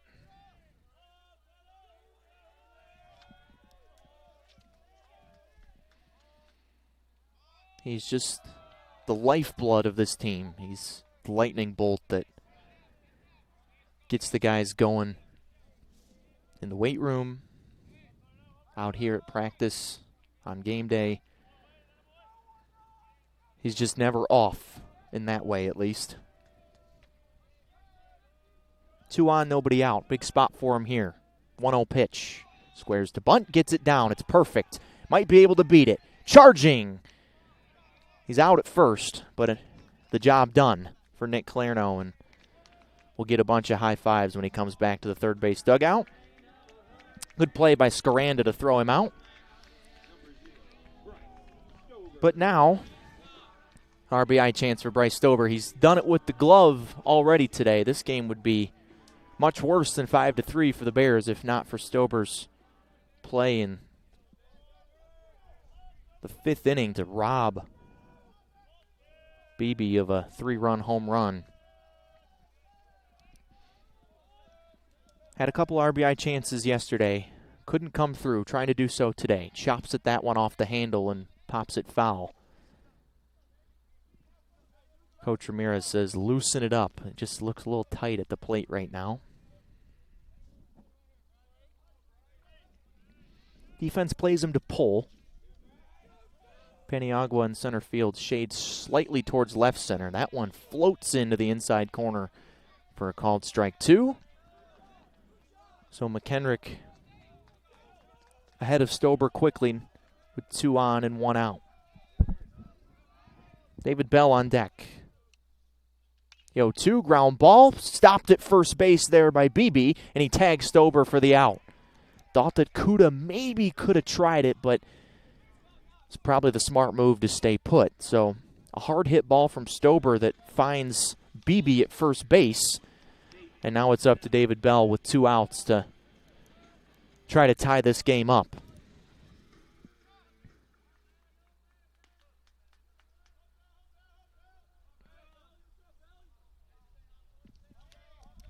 Bell's had a good day at the plate. Lined out to short in the 3rd and singled in the 4th that led to Clarno getting thrown out at the plate.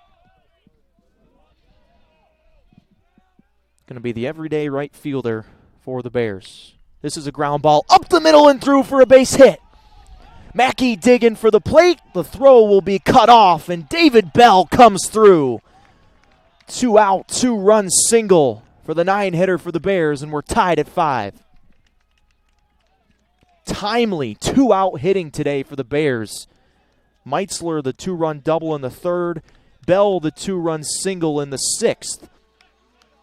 There have been some battles today in the box for the Bears, and they've won them when it's mattered most. Now the top of the order. What a ball game today on opening day in Hickory. Two good teams doing battle today. The runner goes. Throw down to second, not nearly in time. McHenrick slow to the plate, so that's an opportunity for the Bears to run. David Bell does just that. The second stolen base of the day for LR. And now a base hit from Atiles can give the Bears the lead back in this game. They grabbed it at 3-2 after 3. But Barton, the next half inning, took it back and hasn't conceded it since. But Atiles had a big hack and a miss there on 0-1. His head coach says shorten up with 2. See if he does. He does, but McHenrick strikes him out anyway. But a productive bottom of the 6th inning for the Bears. They get a 2-out, 2-run single for David Bell. And we're knotted at 5 through 6. Should be an entertaining final 3 here on the Bears Sports Network. Break great with Carolina West Wireless. Great new phones and a great customer experience, all on our great nationwide high-speed network. Stop by today and get big savings on select Samsung smartphones, like $350 off the Samsung Galaxy S20 and S20 Plus, and $350 off the Note 20 and Note 20 Ultra. The great savings continue with 4 lines of unlimited data for just $35 a month per line. Celebrate great savings and go stay connected wherever your travels take you.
New arm for the Bears is Henry Cartrette, transfer from USC Aiken, making his second LR appearance. USC Aiken, also the alma mater of pitching coach Derek Beasley. 50 career games in 4 seasons for the Pacers. 3.06 ERA in 70 2/3 career innings. Facing 4, 5, and 6 in the Barton lineup after the Bears tied things up last half inning on a 2-out, 2-run single for David Bell. Got the job done with 2 outs.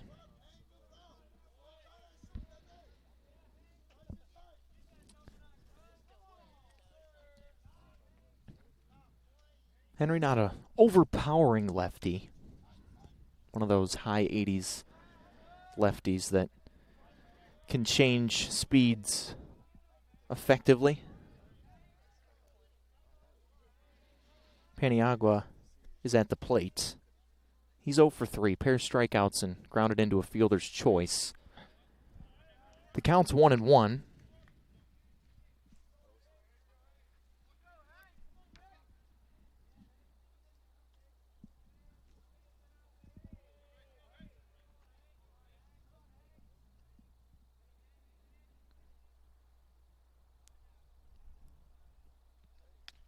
A wave and a miss. Kind of a half-hearted swing there from Paniagua.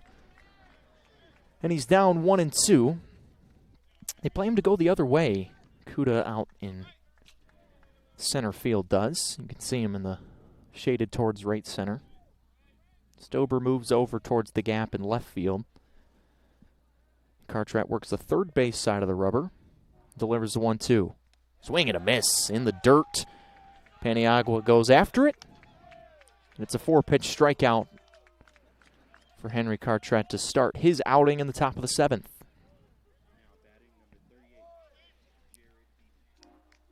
Two, 3, and 4 coming up for the Bears in the bottom of the 7th.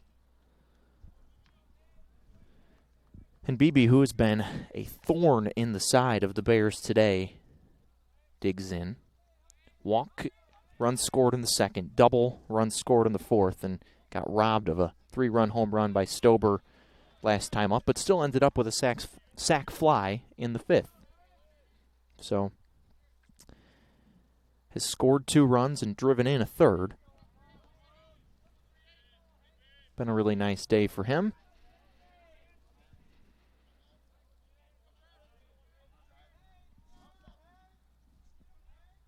One-0 pitch. Breaking ball, drops in for a called strike 1.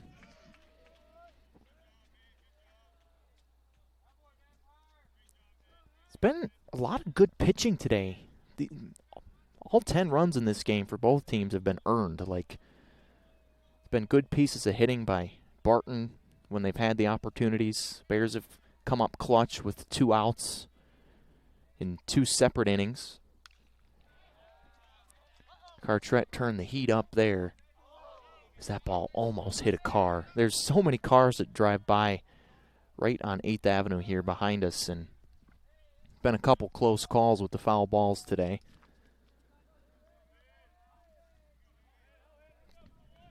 It's 1-2 on BB.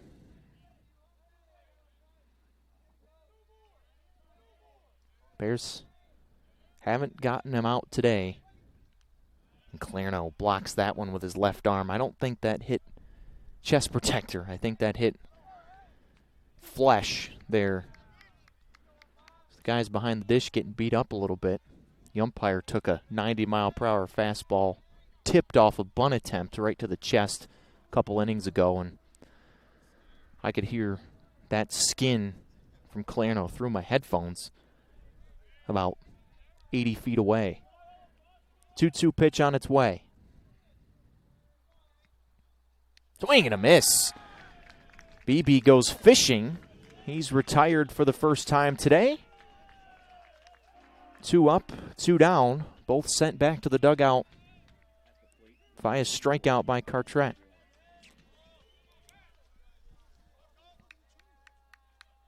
It's Colby Warren now.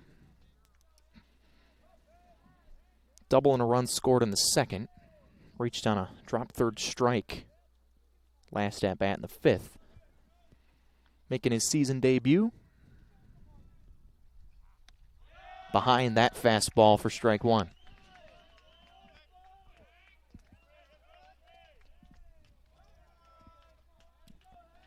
Stober left very deep. That double was just inside the third base bag, past Yanesta, back in the 2nd inning. And he goes after a high fastball there and pops it foul out of play just outside the Barton bullpen. Quickly 0-2. Can hear the Bear dugout cheering on Cartrat. Transfer from USC Aiken, making his Durham Field debut.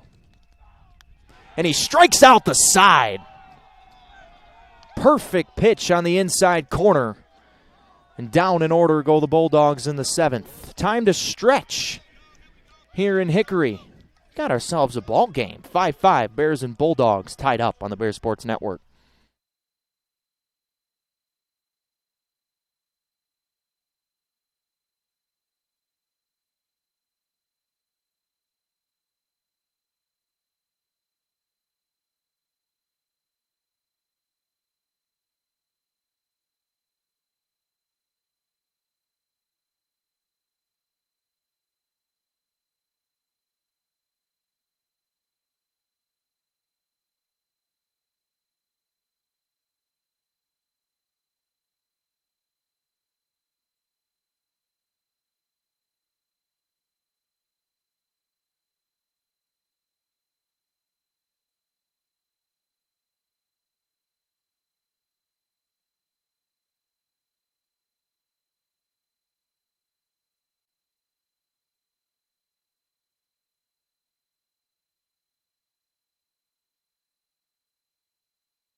New arm for Barton is Michael Ewell, righty from Boyds, Maryland, transferred to Barton from George Mason.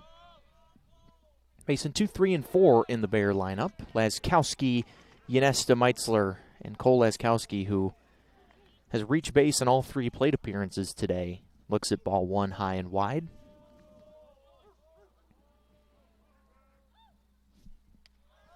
Same spot, same result, 2-0.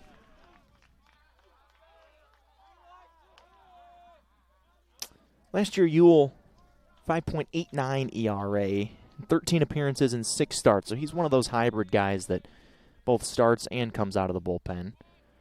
2-1. As that pitch finds the corner. 44 1/3 innings last year.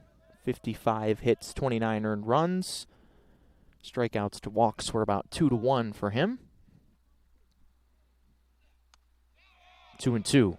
Big hack and a miss there from Laskowski. Single run scored and reached on a fielder's choice back in the 5th.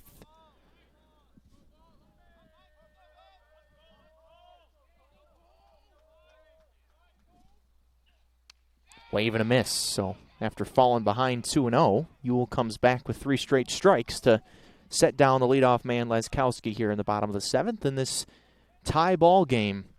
The lights are on now here at Durham Field. Home opener 2022. We've got a full week of baseball here for you on the Bear Sports Network. Right now, as it's scheduled, Goldie Beacom is coming here this weekend for 1 game Friday, 2 games Saturday, and 1 game Sunday. But weather's not looking so good on Sunday, so they might bump that up to 2 straight doubleheaders. Yanesta takes ball 1 up and in.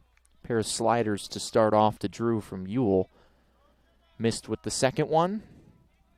1 for 3 today for Yanesta. Scored a run in the 3rd after he hit a solid line drive single to left. 2-1, down at his ankles. But Ewell works fast, which in this cold weather I think everyone appreciates.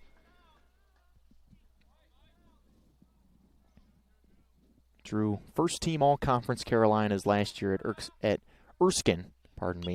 Taps that one off his foot foul. 2-2. But Yanesta killed Barton last year. They played a doubleheader, Erskine and Barton did, early in the season last year. And Yanesta had 3 hits in both of the games. So 6 hits against Barton in 1 day. So the Bulldogs were probably not too thrilled to see that he had transferred to LR in the offseason when there's 2 games on the schedule. Full count just off the plate.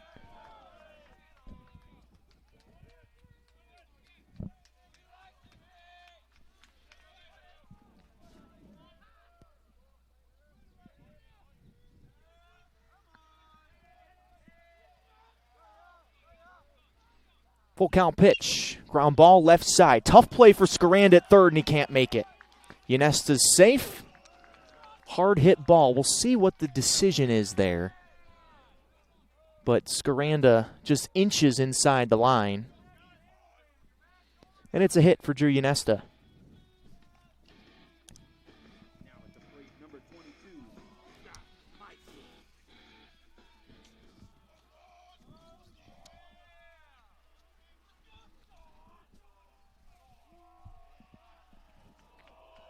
So now Meitzler, who has a 2-run double in this game, checks the swing there. This could be trouble. Ewell picks it up, fires a strike to first. That's a good play. Little PFP. Pitchers fielding their position there. That was an excuse me swing from Meitzler that I'm sure he would like to have back. So 2 outs for Wade Kuda.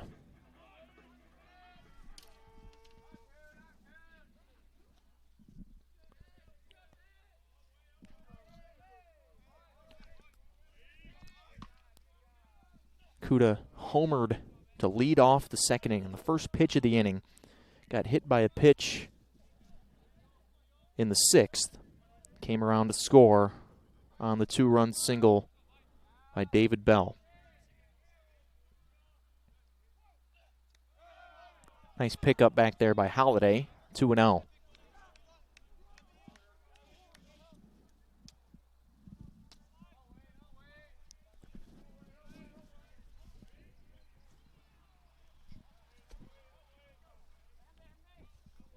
Wade preseason all-conference.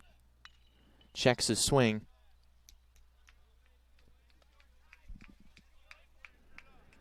And it's 2-1.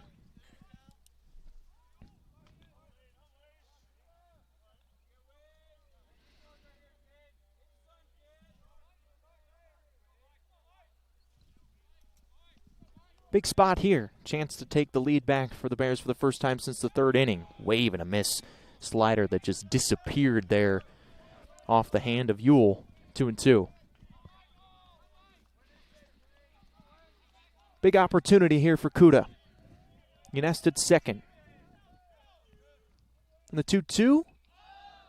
Waved at and popped up. Foul ground right side. Will it stay in? It will not. BB gives it as much of a look as he can, but runs out of room. Do it again at 2-2.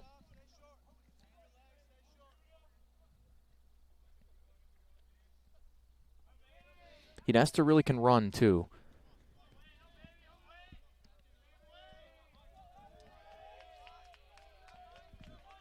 Defense about as straight up as you can be. 2-2 again. Inside, full count. It's early in the season, but these at-bats for the Bears have got to be promising for Coach Ram. Hasn't been good strike zone discipline today. A lot of long at-bats. Full count pitch popped up on the infield. Chung, the second baseman, calls it and catches it, and the side is retired. So the Bears put a man in scoring position but can't get him in. Ewell does his job. Keeps us knotted at 5 as we head to the 8th on the Bears Sports Network.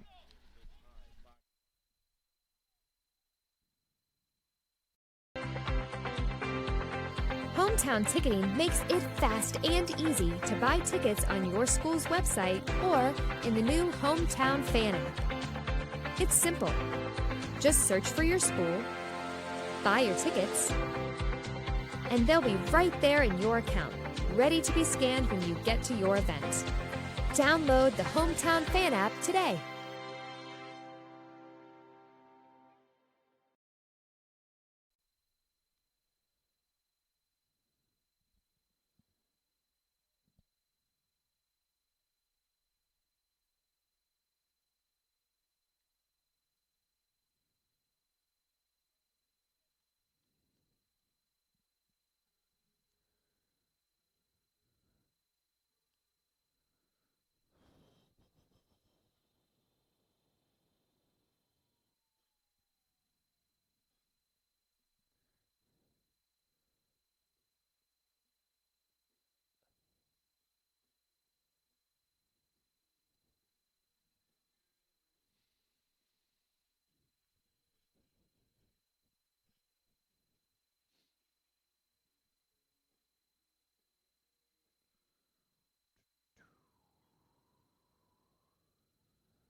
Here's a look at young Spencer Floyd. True freshman from Maiden, NC. Just a little bit south of here towards Charlotte. Spencer's second appearance of his Bear career. Threw a scoreless inning on Saturday.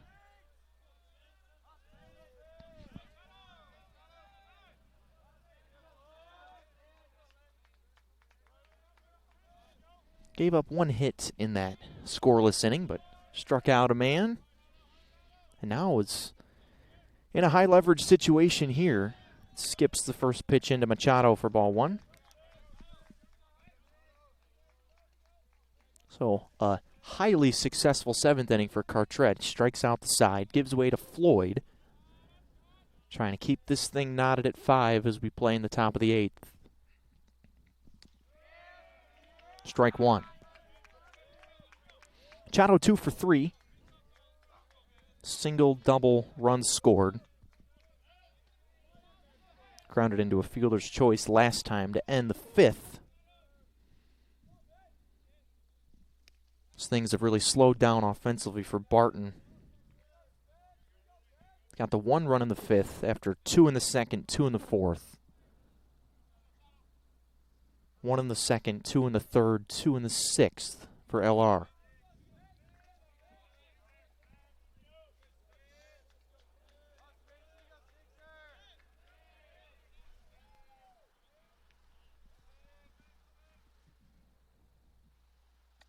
That one flies way up and in. 3-1.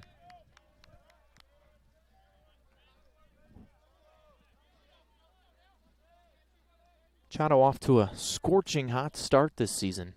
Near 500 in the 5th game. Got to think that maybe eventually Keith Gorman's going to have to move him up in the lineup in the 7th hole right now. That was a strike that Clarno dropped. Full count.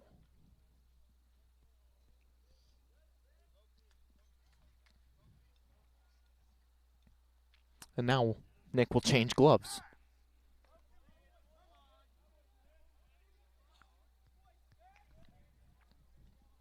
It's either the glove actually broke or that's a really long play there from Clarno to make everyone think that it was the glove's fault that he dropped the ball. Either way, it's a strike and a full count on Machado. Here comes the full count pitch, ball 4. So Floyd walks the leadoff man as that one flies up and in.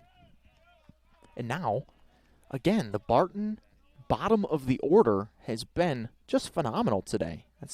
Machado's aboard for the 3rd time. Gives way to Holiday, who has a hit in this game. Gonzalez, the 9-hitter, has the go-ahead double earlier in the game. Now James Holiday, the catcher, sophomore from D.C., digs in.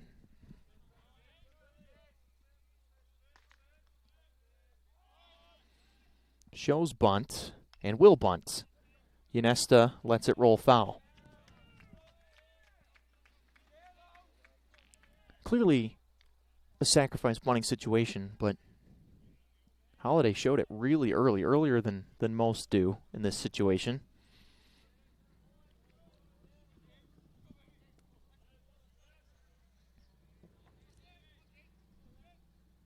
Machado's got decent speed at shortstop, not a burner. And they'll check on him. Back in time.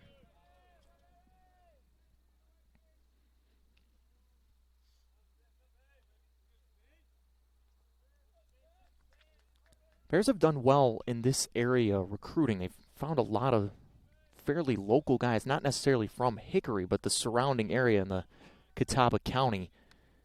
As Holiday should have tried to bunt that one. He pulled it back, and it's a strike.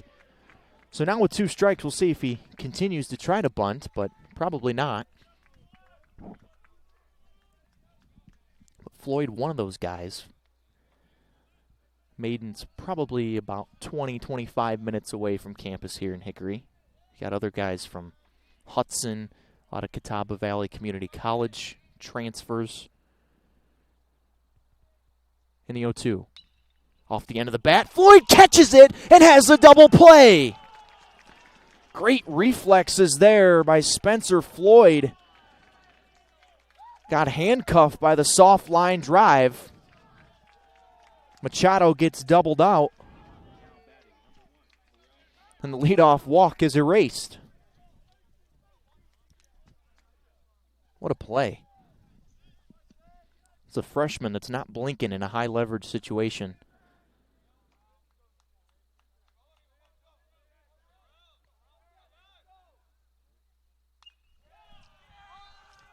Gonzalez. It's a big hack at that one.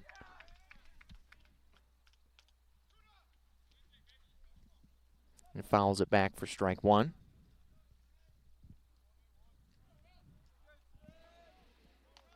Corral has been on twice today. RBI double in the fourth, hit by pitch in the sixth.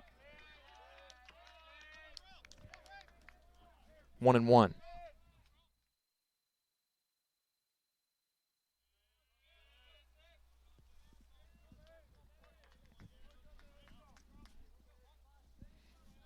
Kuda's still battling the sun out there in center field. It's mostly set on the field. Everyone else is in the clear.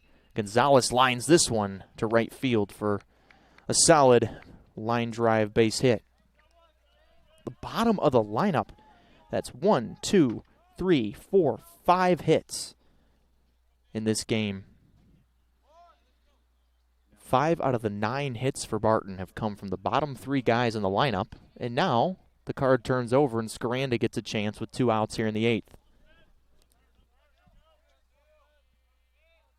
Second hit for Gonzalez. Third time he's been aboard.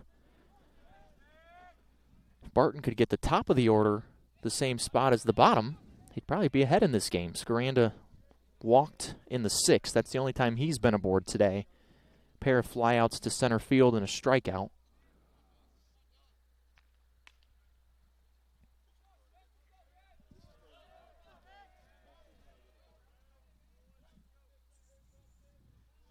Double play off the soft line drive, stabbed out of the air by Spencer Floyd. Doubles off Machado at first, who got too far off the base. Erased the leadoff walk. Bears have Mackey, Clarno, and Stober coming up in the bottom of the 8th. That one nicked Scaranda on the leg. And he's aboard for the second plate appearance in a row. Appears we have a pinch hitter. Chase Waddell. Freshman from Wilson. Went to James B. Hunt High School in Wilson. Will pinch hit for Chung. And Derek Beasley will make a trip to the mound to talk things over with Floyd. It's another Bear in the bullpen ready to roll, it seems, if needed. I would think that Floyd would stay in the game for now.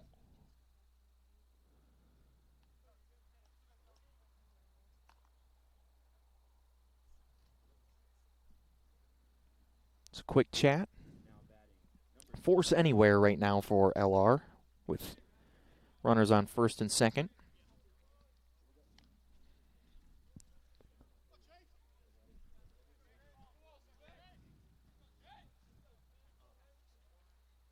So Waddell gets an at-bat here in a high leverage situation.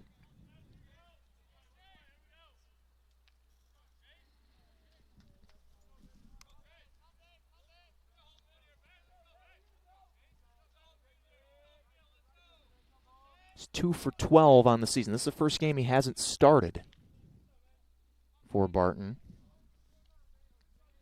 Also has drawn 4 walks. This is a Barton team that has already drawn 26 walks coming into this game. Now they're at 31 after 5 today by Bear pitching. Slider on the corner, strike 1. So it's a Barton team, a lot of plate discipline. They see a lot of pitches. Nothing has come easy today for LR, that's for sure.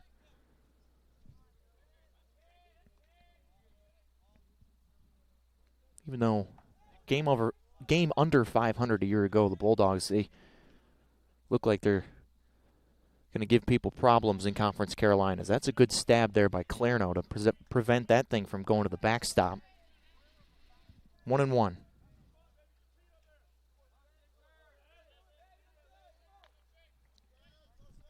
Barracuda in center shades slightly towards the right center field gap. Everyone else straight up. Ynesta pretty far off the line here at third.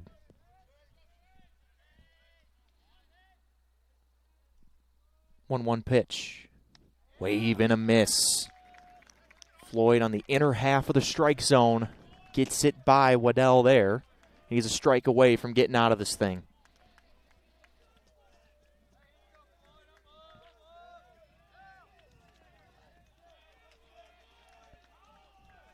Freshman Spencer Floyd in his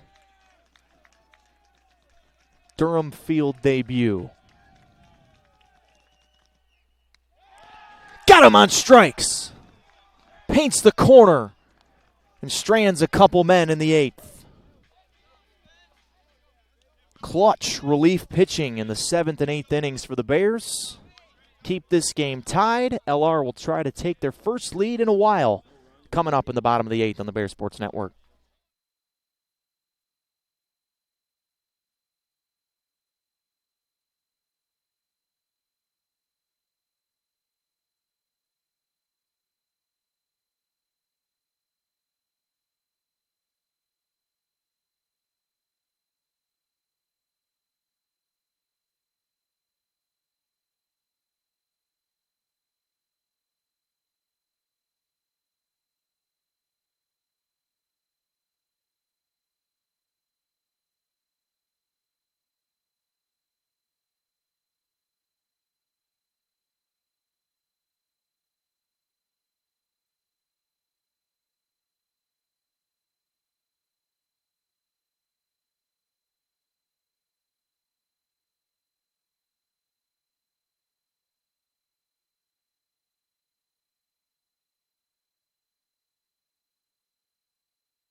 Michael Ewell back to work, bottom of the 8th. 5-5 ball game.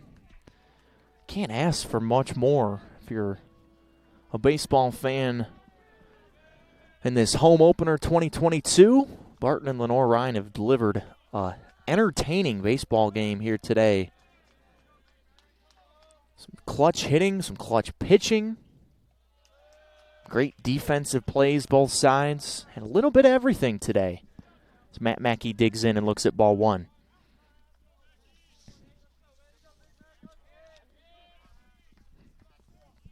Mac Mackey, affectionately known by his teammates as Big Mac, goes down to a knee and hacks and misses at strike one.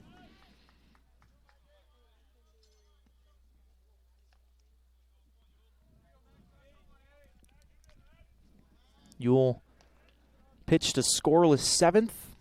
Left a man on second base, 2-1.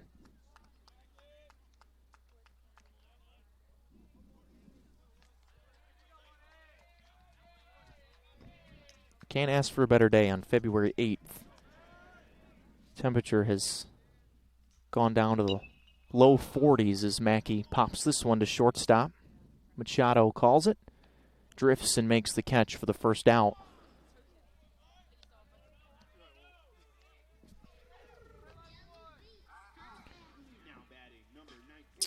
So Mackey's retired, and now Clarno a chance here in the 8th. Single, ground out single sack bunt for Nick. Moved the two men into scoring position that led to the David Bell 2-run single in the 6th that tied things up. It was 5-3 Barton at that point. Neither team scored in the 7th. Bulldogs came up empty in the top of the 8th. And here we are in the bottom of the 8th. And Clarno's ahead 2-0.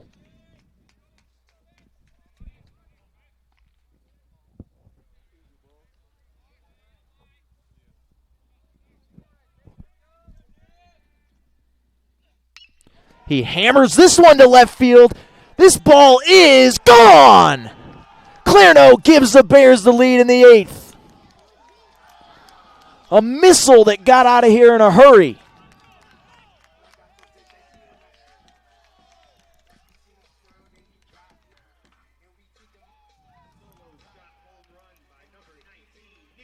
What a game.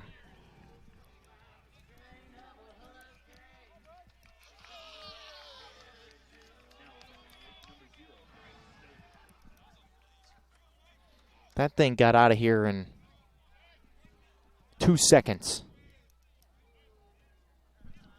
Just had enough to just sneak over that left field wall into the trees. And the Bears jump back in front as Stober chops this one to short. Machado on the short hop throws him out. That's a good play to get the speedy Stober.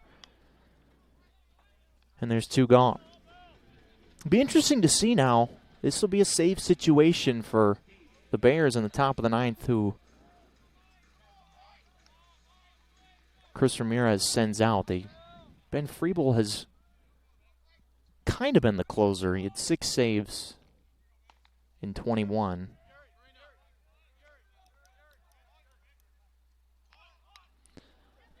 Bell tries to bunt. Scaranda fumbles it, and everybody's safe. David Bell having himself a day. That's his 3rd hit of the game, including the 2-run single in the 6th.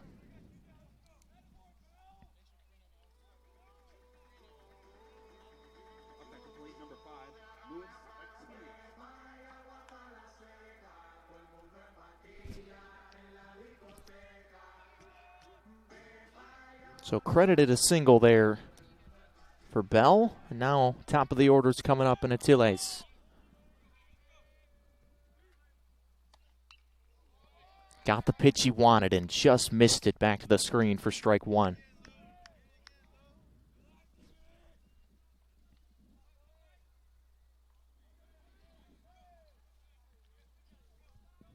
Bell stole a base the last time he was on first. And Atiles off the end of the bat and through for a base hit. Bell digs for 3rd. He'll be there standing up. Back-to-back 2-out hits for Bell and Atiles. Lewis's 2nd hit of the day in his Bear debut. And now a chance for some insurance for LR.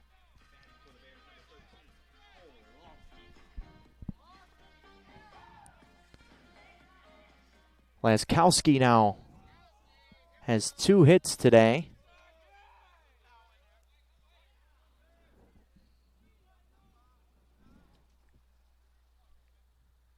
Chance for him to get a 3rd and break this thing open even more. Clutch solo home run for Nick Calerno. A rocket that just snuck over the left field wall. Gives LR the lead here in the bottom of the 8th. Laskowski trying to add on to it. Ball 1.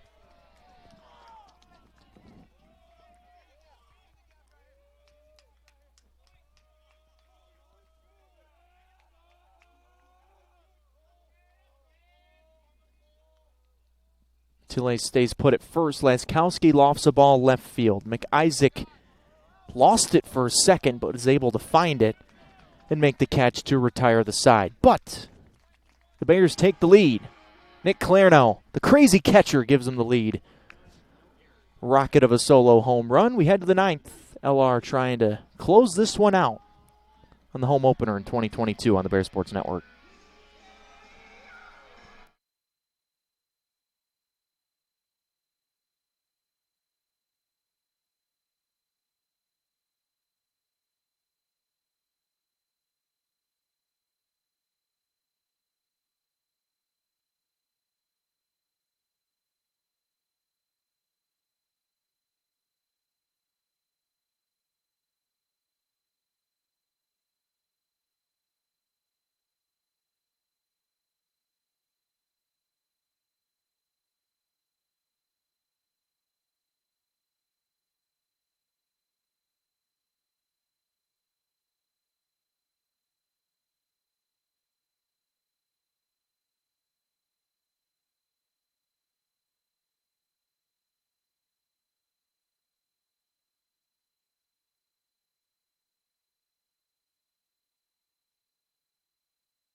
Scott Meitzler to the hill. Has a 2-run double at the plate in this game and looked to pick up his second save of the season. Got a 6-out save in the opening series against Emmanuel. Didn't give up a hit. Had 4 strikeouts. As McIsaac, the 3-hitter,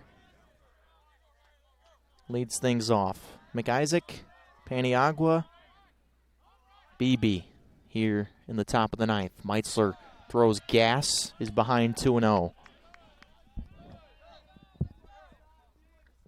Brett Urey's coming in the game in left field for the Bears. That's the one defensive change.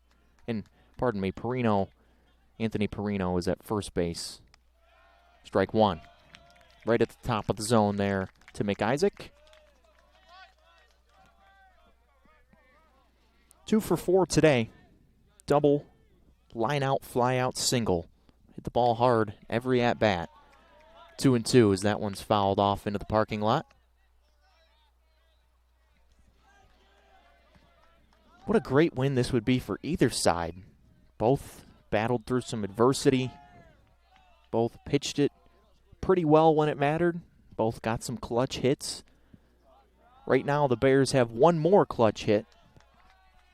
See if Barton can answer here in the ninth.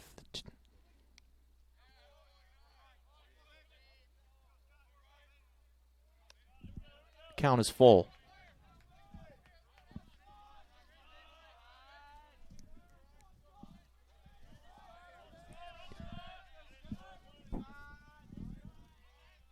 Full count pitch. Swing and a miss. Handcuffed him with the fastball. And the most important out of the ninth inning, the first man, is set down. And now Paniagua.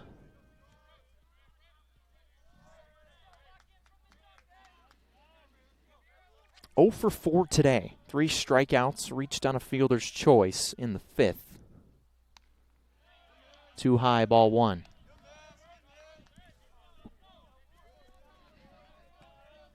One in the first, 2 in the 1 in the second, 2 in the third, 2 in the 6th, 1 in the 8th for the Bears. That breaking ball, can't get on top of it, 2-0.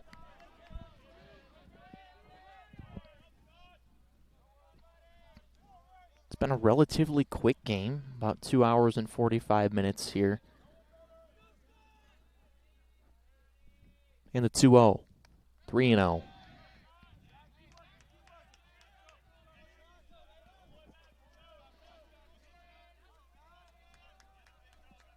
What a pickup Scott Meitzler was in the offseason for LR.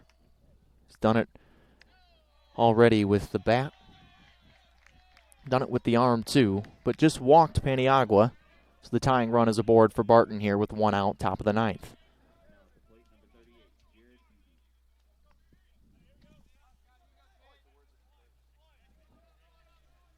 And now Beebe.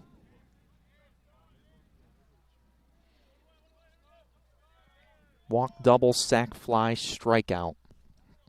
Got set down by Cartrette in the 7th.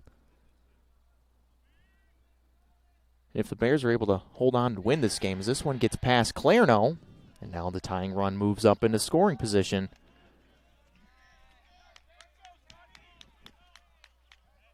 But if the Bears are able to hang on and win this game, you got to go back to that play that Stober made, robbing Beebe of a 3-run home run that turned out to just be a sac fly.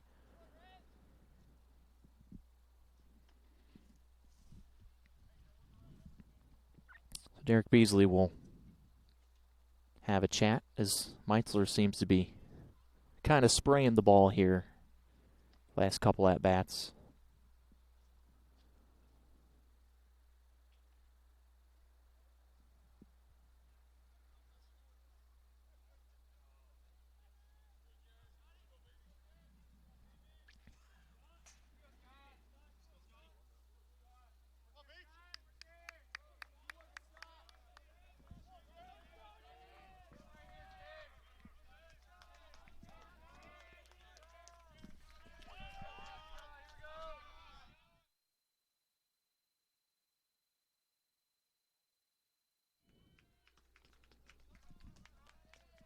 1-0 on BB. Tying run in scoring position, 2-0.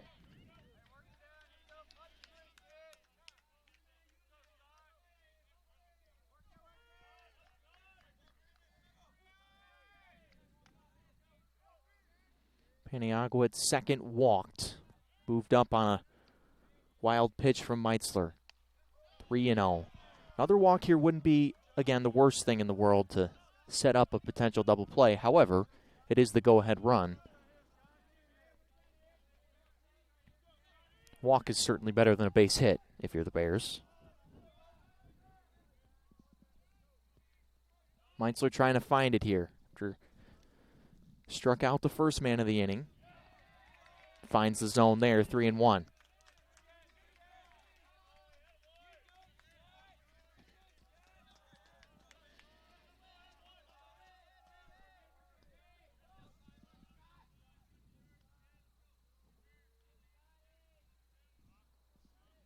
In the 3-1 delivery. Strike two. Took something off there. I think BB was expecting fastball and got something else. And Meitzler's battled back to make the count full.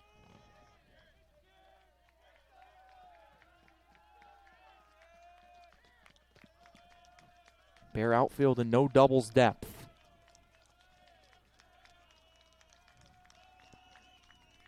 The crowd that's here cheering on Meitzler. Look out over there in the Barton dugout. That ball got shot just off the top of the roof of the dugout and skipped into the parking lot. Do it again at 3-2. This is good high-pressure situations here. These two coaches are probably loving this early in the season.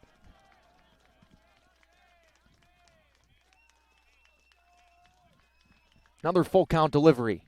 Checked the swing, popped it back foul. So Meitzler seems to have honed in a little bit here after he started spraying the ball. Walked Paniagua, fell behind 3-0 on BB, but has now fought it back to a full count. Staggers the feet, checks the runner, delivers a 3-2. Ball four. Just a little bit low and outside. So again, not the worst thing in the world, but the go-ahead run is aboard for Barton here in the top of the ninth. Meitzler just a ground ball away from ending this thing, though, and with Colby Warren, who's not the fleetest of foot in the box, ground ball here could end things.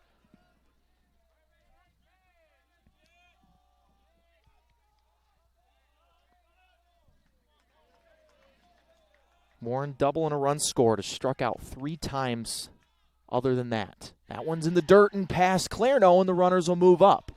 So now your double play is out of the question, at least in the infield. So that's a costly wild pitch there for Meitzler, because now the Bears have to play this differently defensively.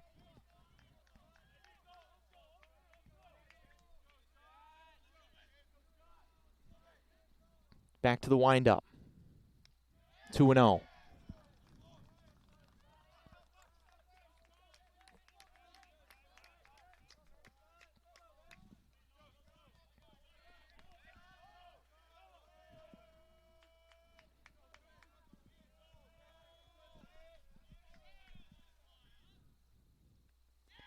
This one squirts away from Clarno, and this game is tied.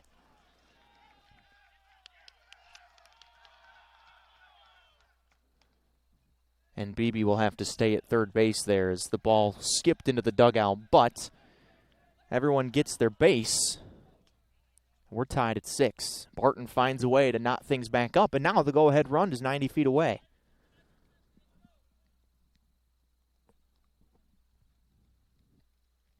Chris Ramirez will make a change. So things were looking good for Meitzler. He struck out the first man he faced, walked the next 2, and a couple of wild pitches. And his outing here in the 9th. Have a pitching change in a high-pressure situation here on the Bear Sports Network.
Braden Houston in the game for the Bears now in this high-pressure situation. 6-6, top of the ninth. And there's a strike. The count is now 3-1 on Colby Warren.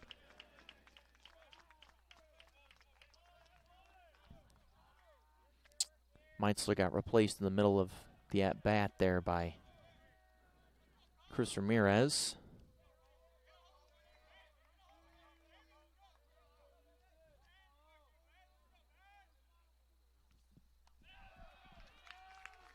Now 3-2.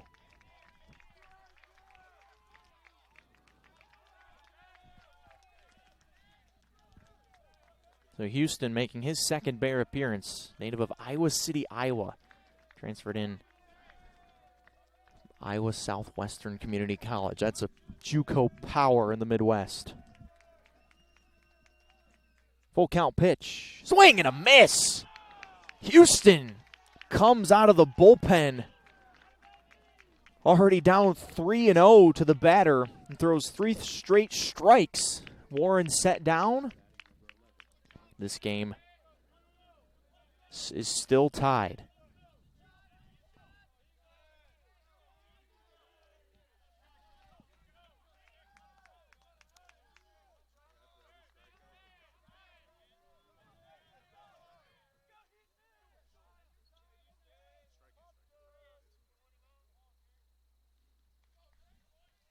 And now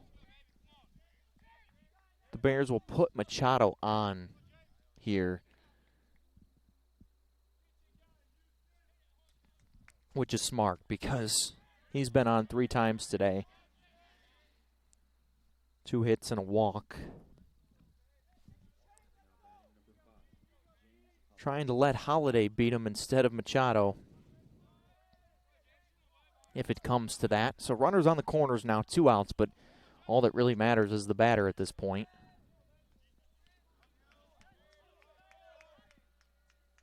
See if Houston can come out of the pen and take care of a really sticky situation for the Bears. There was a runner on third with 1 out. 3-0 count. Houston comes in, throws 3 straight strikes to Warren.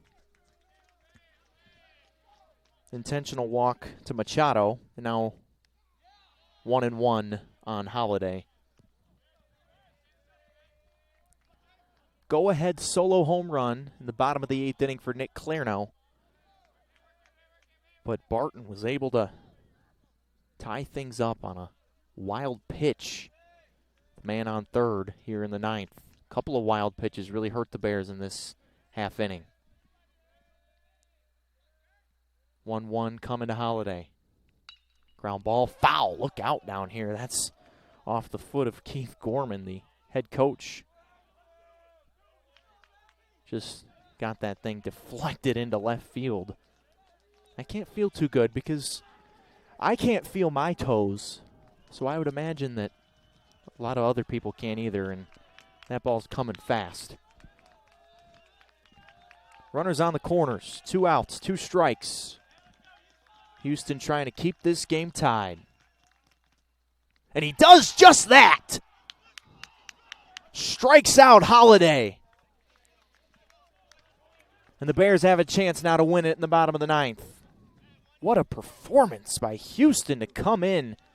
The tying run 90 feet away. 3 balls on the batter. Strikeout to get the Bears out of it. Chance for a walk-off winner when you come back to Durham Field on the Bear Sports Network.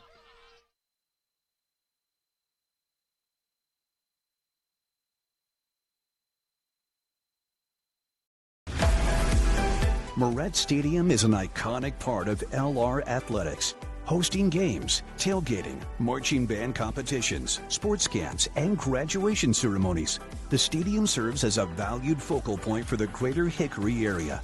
The time has come to renovate the stadium to allow LR to continue to offer our student athletes, fans, and the community an exceptional experience.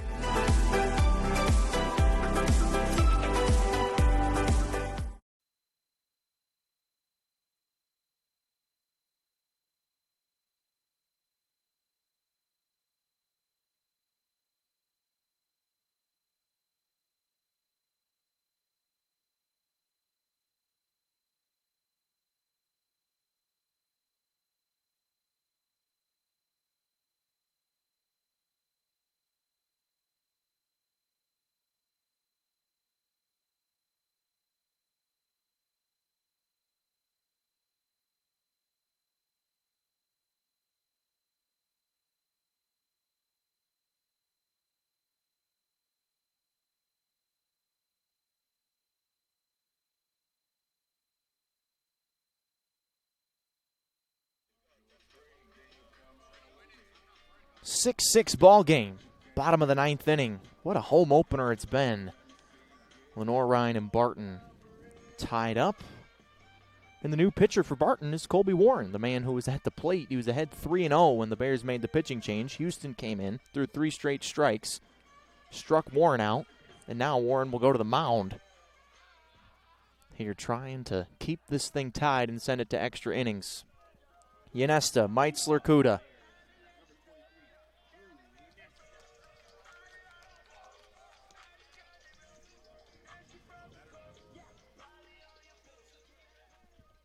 Drew Yanesta,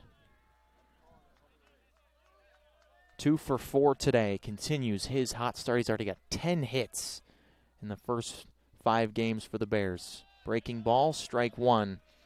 Drew doesn't like it, but it's called a strike.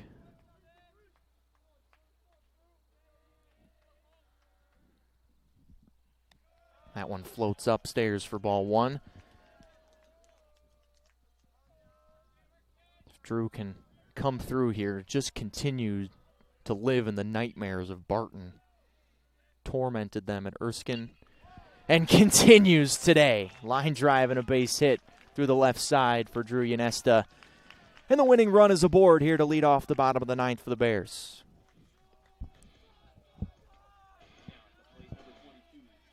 So now Meitzler with a chance to kind of redeem himself. He gave up the tying run in a save situation last half inning, but was bailed out by his teammate Houston. At the plate, he's been great. 2-run double. Got robbed of another extra base hit by Gonzalez out and right back in the 5th. That would have been more RBIs for Scott.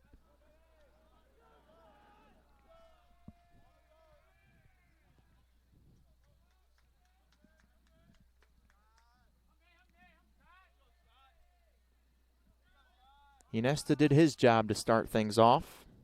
See if Meitzler can do the same. First pitch, squares to bunt, pops it foul.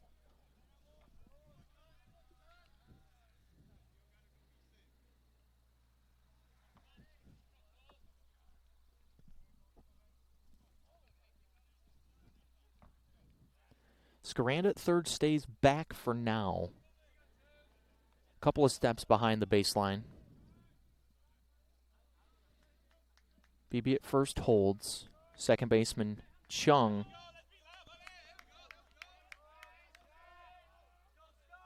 It's actually Waddell out there at second base now because of the pinch hit. See if the bunt's still on here on 0-1. It is. He gets it down, right side, and they'll just go to first for the out. So the job done there by Meitzler to move the winning run into scoring position. Even with the 4-hitter at the plate. Coach Ram's a big believer in bunting. And the percentages back him up. Winning run 180 feet away. Kuda at the plate.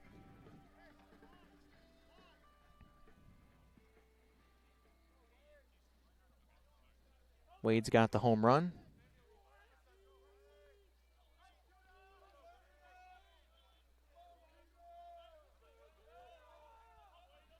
Got hit by a pitch and scored on the Bell 2-run single back in the 6th. That was the last time he's been up.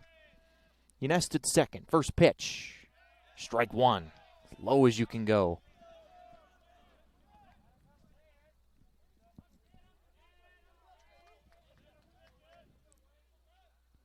Bears picked 5th in the SAC preseason poll, but in my humble opinion, they're going to finish higher than that. See if they can win a ball game here late. Strike 2 to Kuda.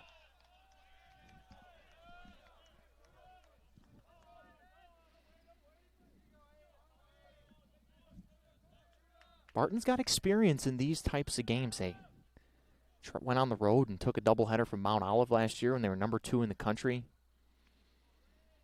Made it to the championship round as the 6th seed in the Conference Carolinas tournament last year.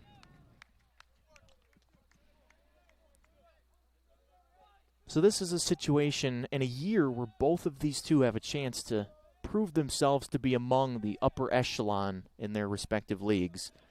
And they both seem to be poised to do just that. 1-2 on Kuda.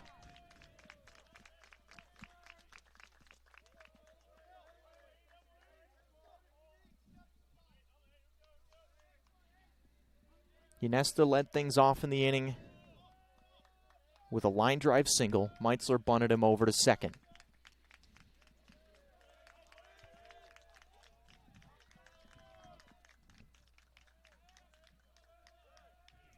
One-two pitch in the dirt. Good stop back there by Holiday. 2-2.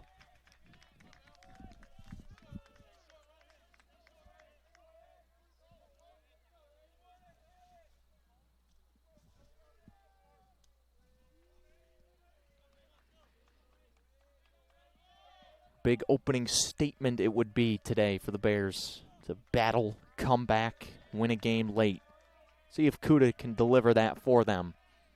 2-2. Full count. Down at the shins.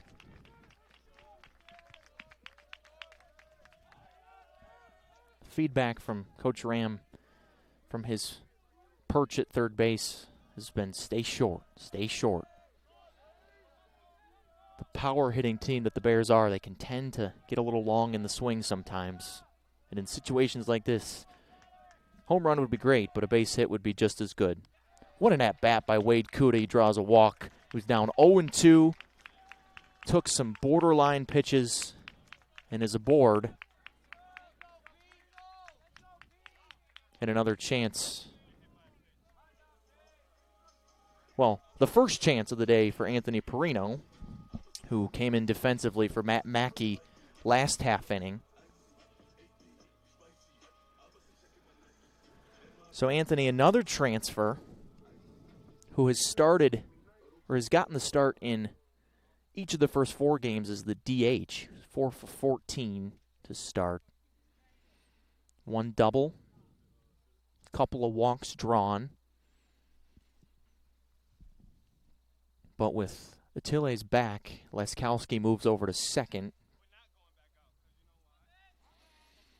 Perino was the odd man out in the starting lineup today, but he gets a chance here in the biggest spot of the game so far for Lenoir-Rhyne.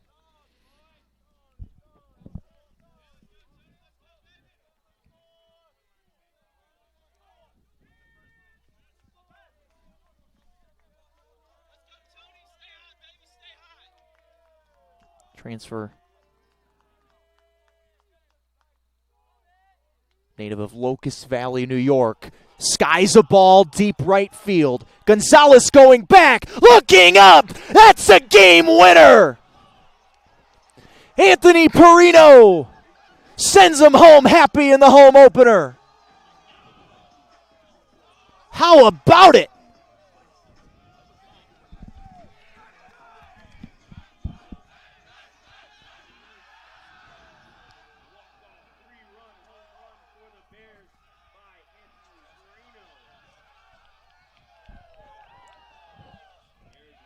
Clutch hitting in the 8th and 9th innings. Perino cold off the bench, his first swing of the day, leaves the yard, and the Bears a winner today at home. What a game!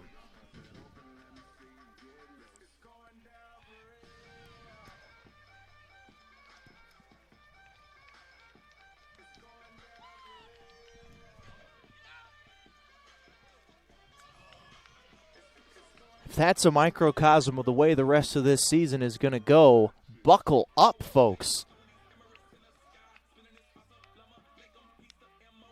Game had a little bit of everything. Clutch pitching, clutch hitting, good defense, bad defense, poor execution, good execution. But when it mattered most, Bears got it done late offensively. Clearno, the go-ahead home run in the 8th. Barton was able to fight and tie it back up. And then in the ninth, Ynesta leads things off with a single. Meitzler bunts him over. Kuda battles and draws a walk. And Perino comes up, and on his first swing of the day, ends the game with an Oppo Taco 3-run home run.